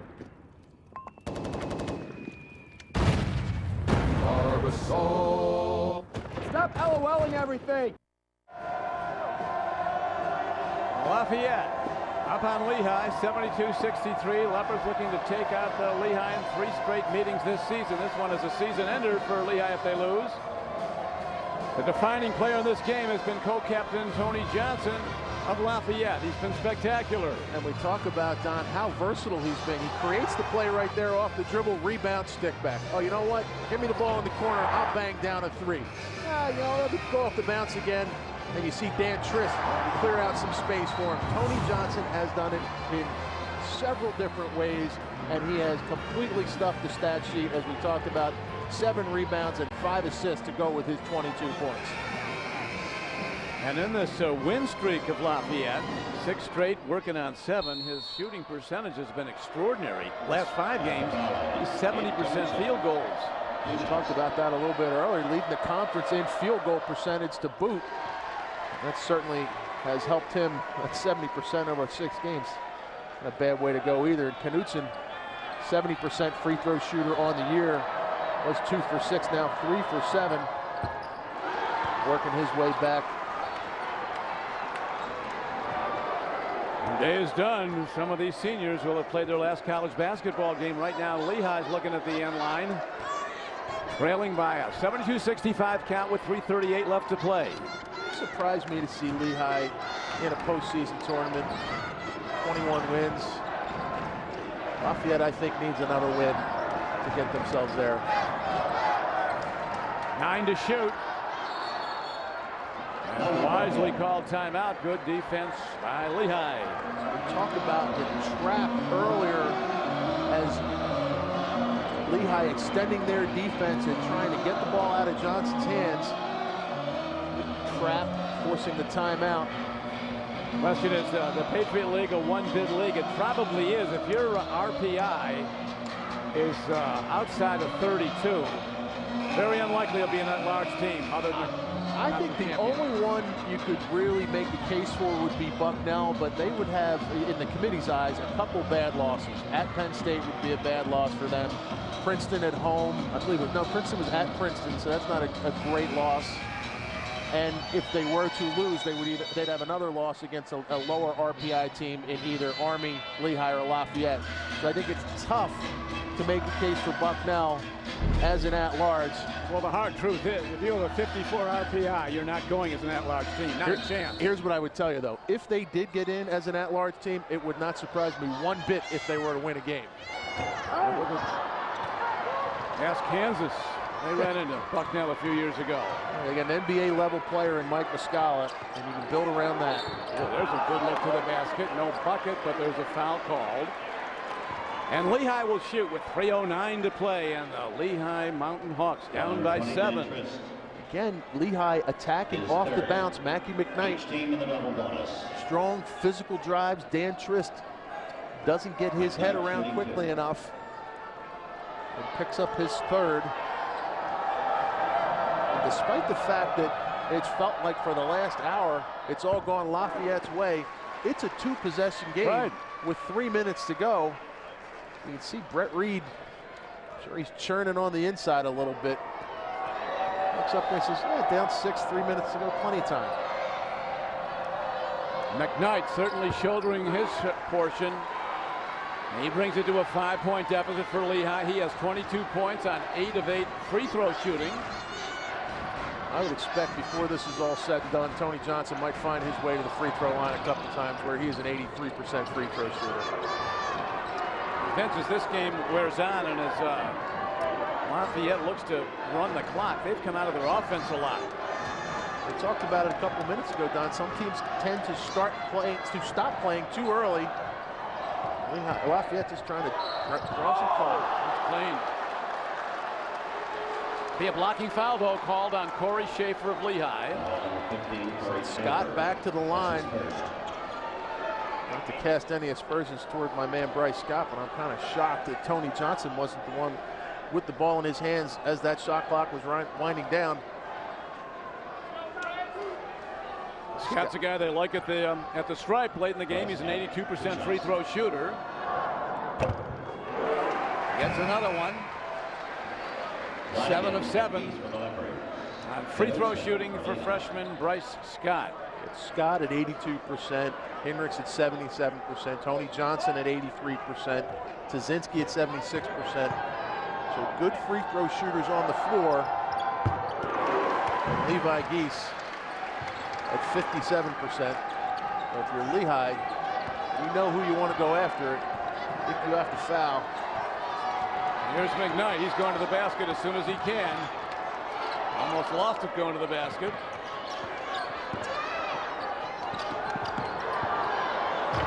Not enough. Rebound down to the freshman Bryce Scott. A physical man's rebound right there by Scott, and he did a nice job early in that possession of getting the ball out of Mackie McKnight's hands. He dove at him on the reversal, forced McKnight to give it up. Now the game clock winding inside, 2 minutes to play.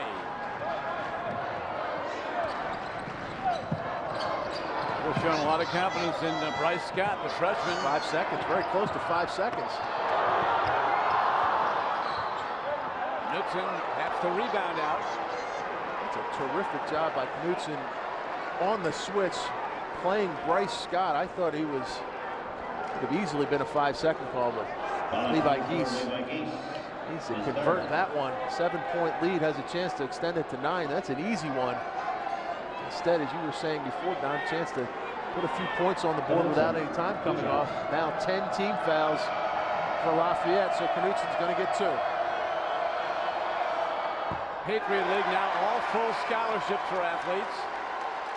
And a considerable scholarship it is. Fran O'Hanlon, the Lafayette coach, said it costs $57,000 a year to go to Lafayette. 57, 58, you know, whatever it takes. Adds up over the course of 4 or 5 years for sure. Hellman. Yeah, it's an expensive item, and it's a great way to go to college if you can do it. 74-68, 145 left to go. Lafayette with a 6-point lead. Pressure from the Mountain Hawks. Long pass to Hendricks. Orazio. No foul, and here comes Lehigh again. This guy wants to go to the rack.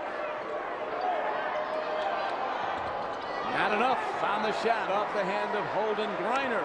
And Lehigh has had some chances. I thought Griner was going to let that one go as soon as he caught it. And there was not a whole lot of motion after that. He kind of reluctantly took that 3. Inside to Trist. And Dan Trist may have put the knockout punch on with 1:10 left to play. We thought Lehigh was going to get it on the run out with Hendricks right there. Orazio does a pretty good job of forcing the miss. And now, Vince, it's time for the Napa play of the game.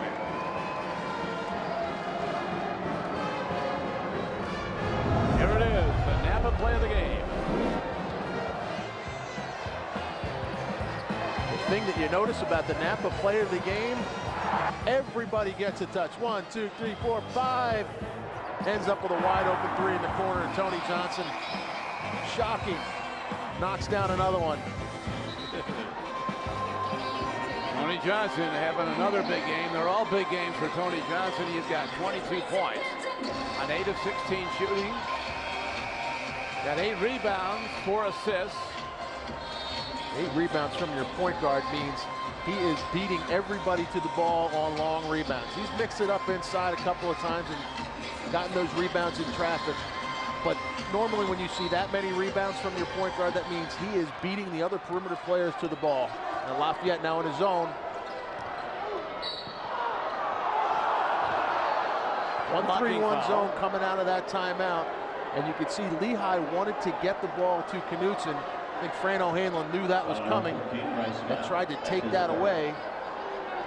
And Scott hanging on for dear life as Knutson makes the power move. This is one way to get back in with not much time left. Score points when the clock is stopped on a foul. Knutson now 6 of 11 on free throws. Had missed 5 out of 6 until that make.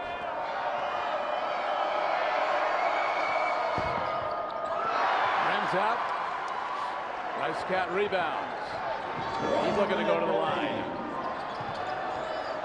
Got the foul.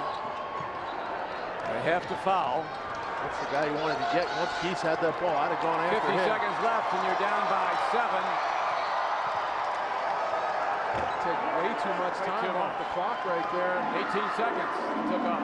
It was close because in the backcourt, I could see trying to get a turnover in the backcourt. You have 9 seconds, and Lafayette just gets it over half court. But the guy that it goes over to is Levi Geese, 57%. Go after him. Now, I will say this. Geese a better free throw shooter. That's a very relatively small sample size. But you got to play some percentage because the rest of these guys are in the high 70s and low 80s. 46 seconds to go. That much separating Lafayette from the Patriot League championship game against the winner of the second game today. Army playing at Bucknell. Here they come down the court. Driving hard. Mackie McKnight. Knocked around. And that is it. Again, they go to the free throw line. And Lafayette getting a standing tribute here in their home building as they'll beat Lehigh for a 3rd straight time this season in advance of the Patriot League championship game. Thanks to our production team at CBS Sports Network, headed by producer Carlo Gennarini and director Mark Ballard. Executive producer Ross Malloy. President of CBS Sports Network is David Burson, and the chairman of CBS Sports is Sean McManus. As at the line, this confident freshman makes it a 10-point game and makes it a Lafayette Leopard day for Coach O'Hanlon and his players.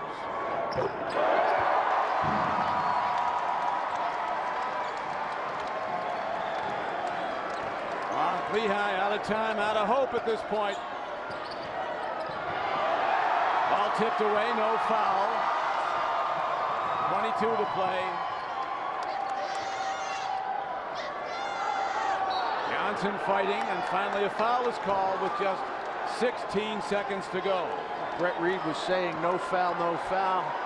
And then a good physical trap on Tony Johnson. He just kept moving and pivoting and drawing contact, and finally gets the foul call.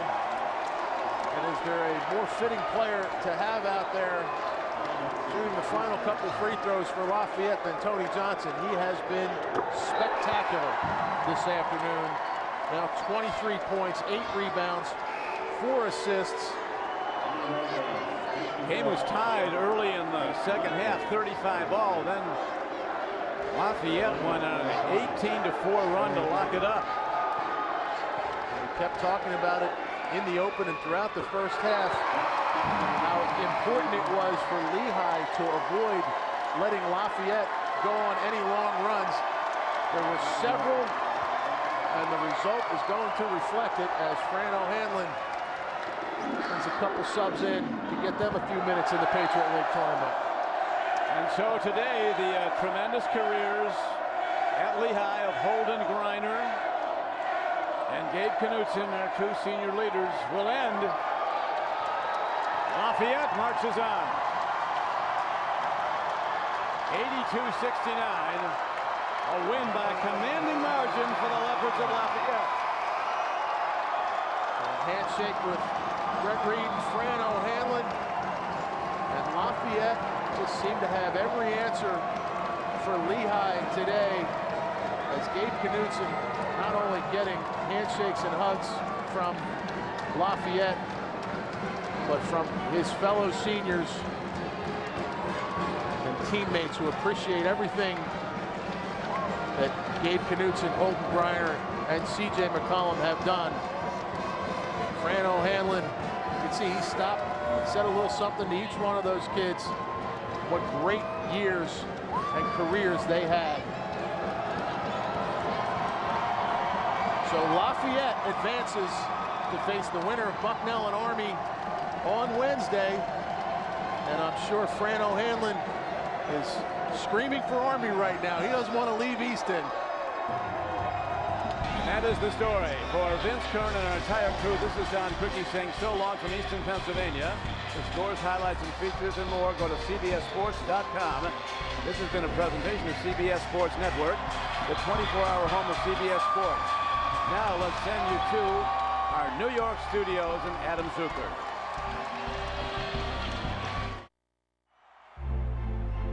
Ready. Inside college basketball. All right, welcome everyone. Lafayette a step closer to the NCAA tournament. One team is already there. Atlantic Sun Championship, Florida Gulf Coast, Brett Comer. He had 21 against Mercer. Meanwhile, Chase Feeler off the steal. John, just their 6th year as a D1 program. They're going to the tournament. Nothing like the euphoria of March. Florida Gulf Coast punching their ticket. And there you go. Beating Mercer, winning the Atlantic Sun Championship.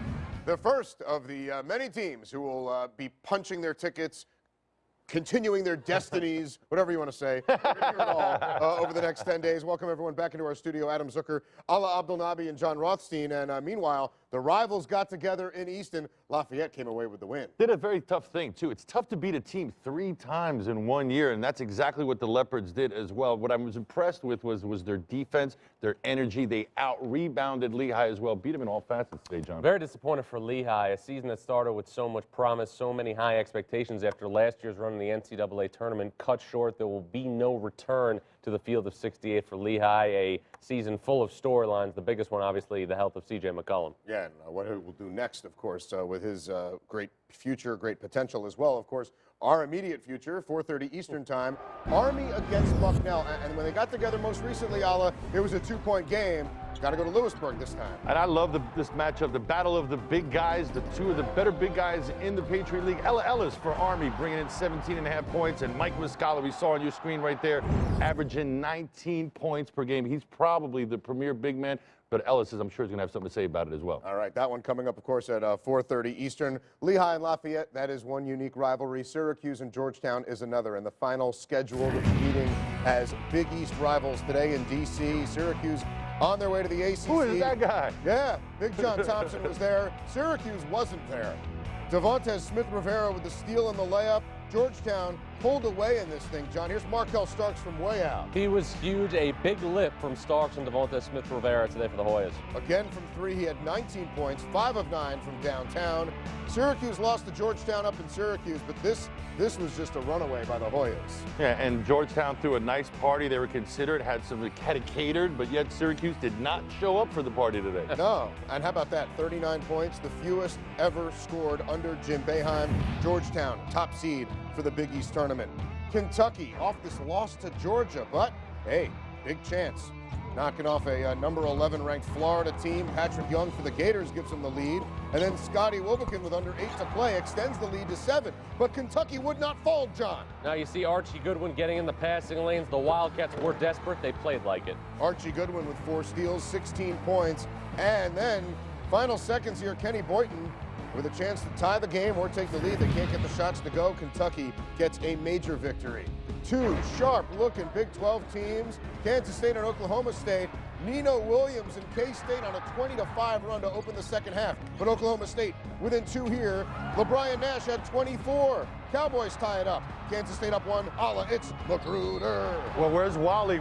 In honor of Wally Magruder, but he's been fantastic all year long. Ready to play some more games. But tied up with under 3 to go. Nash with the layup. They make 13 of 14 free throws down the stretch and win it 76-70, taking away an opportunity for Kansas State to get at least a share of the Big 12 regular season title. And what does that mean? A potential 9th straight Big 12 title for Bill Self in Kansas. Here's the amazing thing to me. If Kansas beats Baylor tonight, it will be the 9th Big 12 title consecutively for Kansas and Bill Self. In Bill Self's entire tenure at Lawrence, they only have 8 home losses. Yeah, let's give credit to some of these other teams. We always concentrate on Kansas, but I don't think we saw Oklahoma coming the way they've played this year. Lon Kruger's got them playing outstanding defense.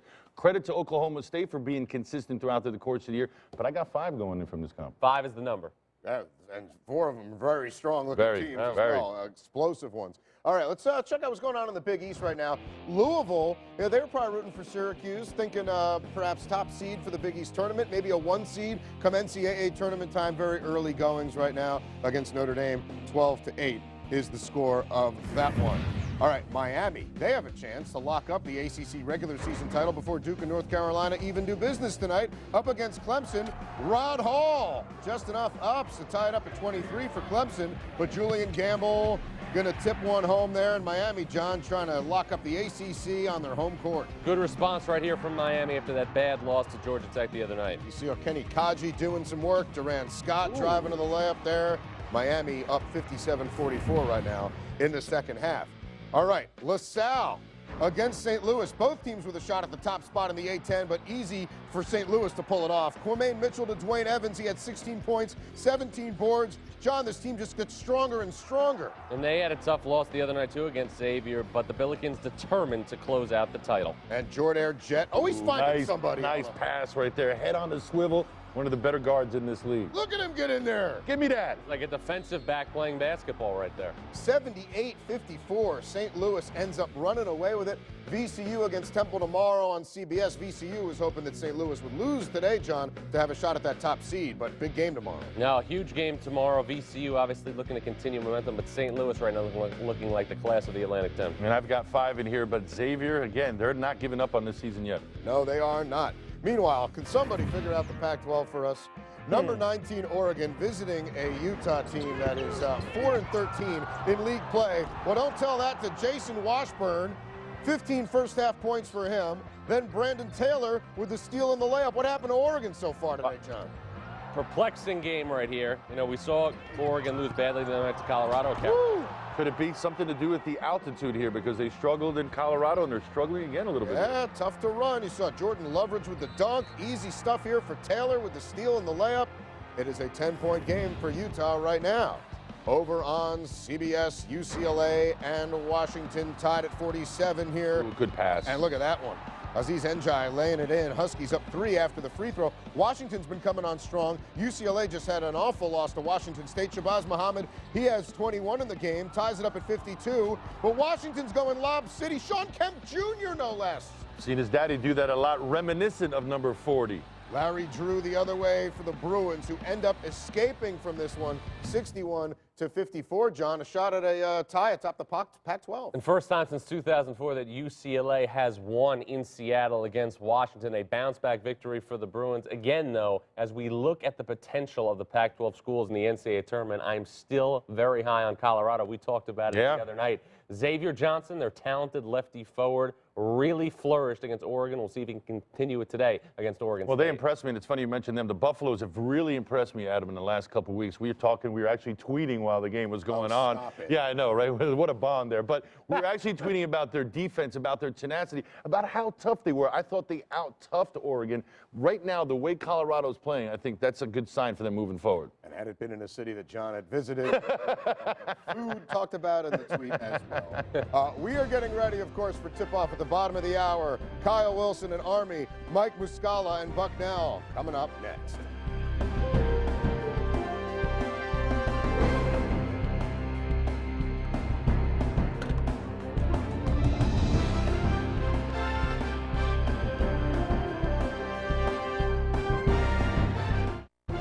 Great Centers, presented by AT&T.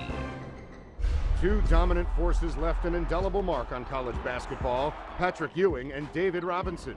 At Georgetown, Ewing averaged 15 points, 9 boards, and 3 blocks a game, being highly efficient around the rim.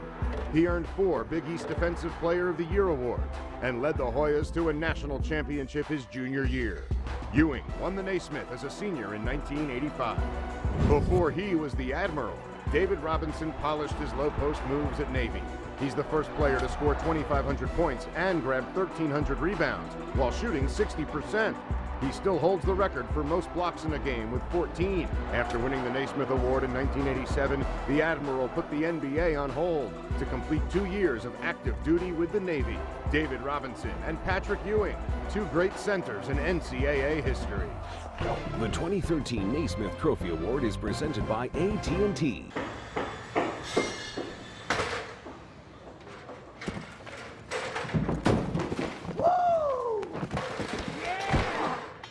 Wrestle with your extension ladder. Get a Warner Compact.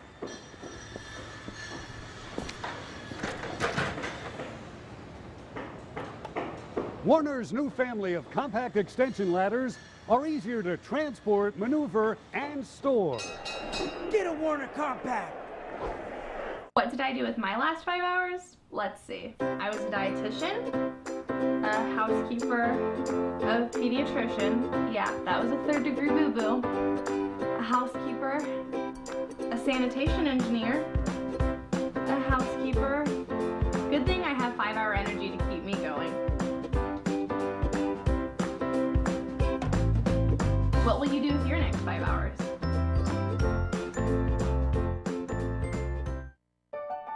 Let's go places.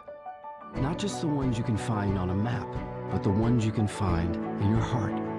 Because inspiration doesn't favor those who sit still. It dances with the daring and rewards the courageous with ideas. Ideas that inspire. Ideas that take you places you never imagined. Ideas big enough to make the heart skip a beat.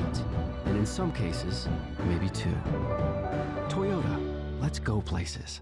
The spicy popcorn chicken is so great, I right? know. My sweet potato tots are so much fun. You can kind of play with them if you want Yeah, to, exactly. You know? Without having to worry about what your mom says. But you should call her and tell her you're playing with your food and everything's fine. You know what? You are right. I am going to call her right now. Do it. Hello, Mom? I'm a man, and if I want to play with my food, then I'm gonna. Good for you. Absolutely. I have to go home. I'm grounded. Get poppin' with spicy jumbo popcorn chicken and perfectly poppable sweet potato tots. This is Ayusonic.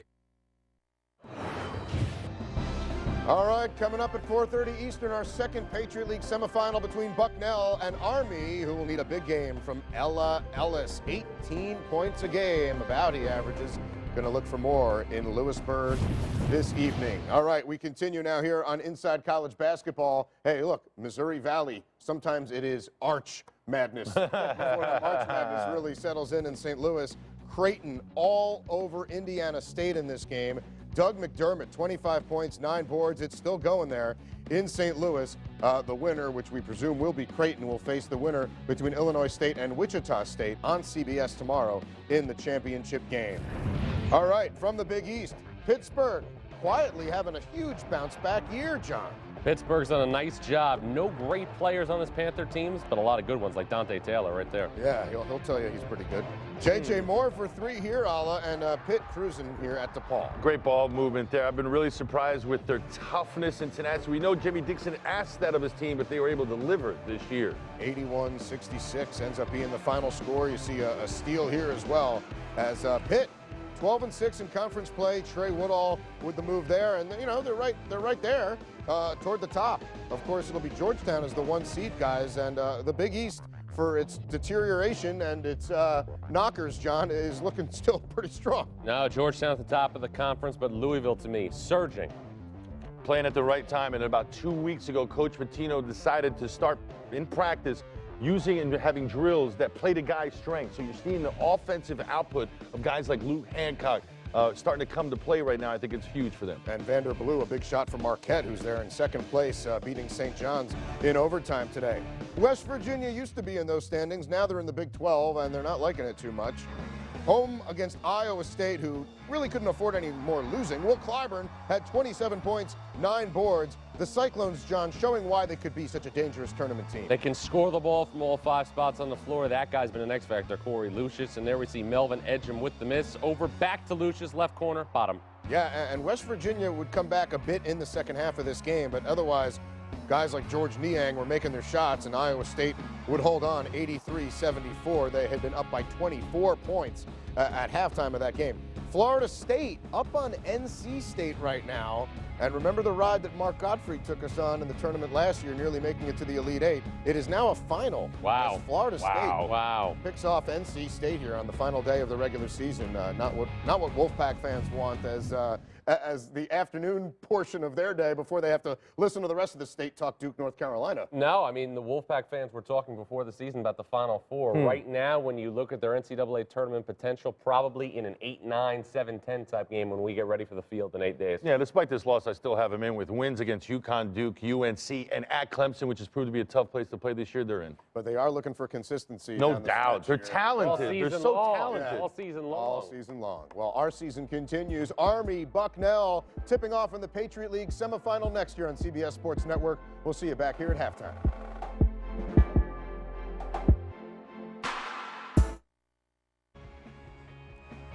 2 long years ago, the Bucknell Bison captured Patriot League greatness and went dancing into the madness of March. Today, they face Army, led by the Conference Coach of the Year, Zach Spiker, and one of the most accomplished Black Knight teams in nearly 3 decades. The Patriot League semifinals, next from Lewisburg. Michael Jordan, they won it! Puts it up. Yes! Launches the shot. Oh, it almost went in! Oh, my goodness! Wow! Big finish! Dreams to come true. The CBS Sports Network welcomes you to this Patriot League semifinal inside the Soika Pavilion in Lewisburg, Pennsylvania. Number 1 seed Bucknell against the 4th seed Army Black Knights. Thus far, the higher seeds have prevailed with relative ease, including number 2 Lafayette, just completing a series sweep of Lehigh with a 3rd straight win this year over the Mountain Hawks. And hi, everyone. Great to have you with us. Bob Sosi alongside Chris Patola for this very intriguing matchup of upstart Army and a 3-time Patriot League regular season champion Bucknell.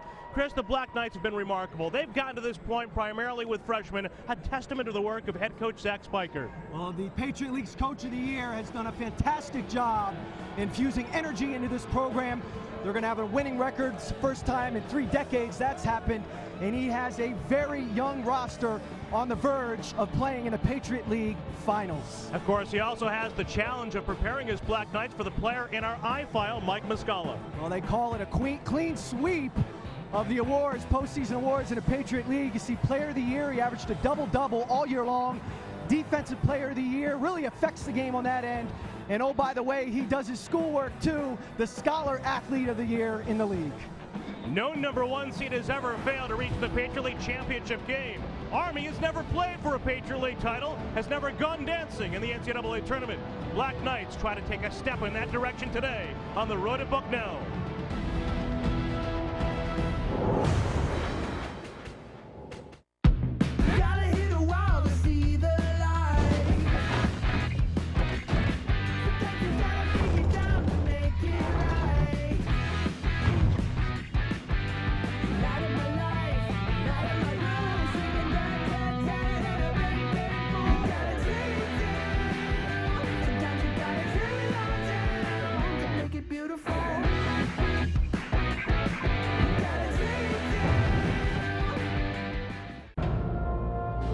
When it comes to the financial obstacles military families face, we understand.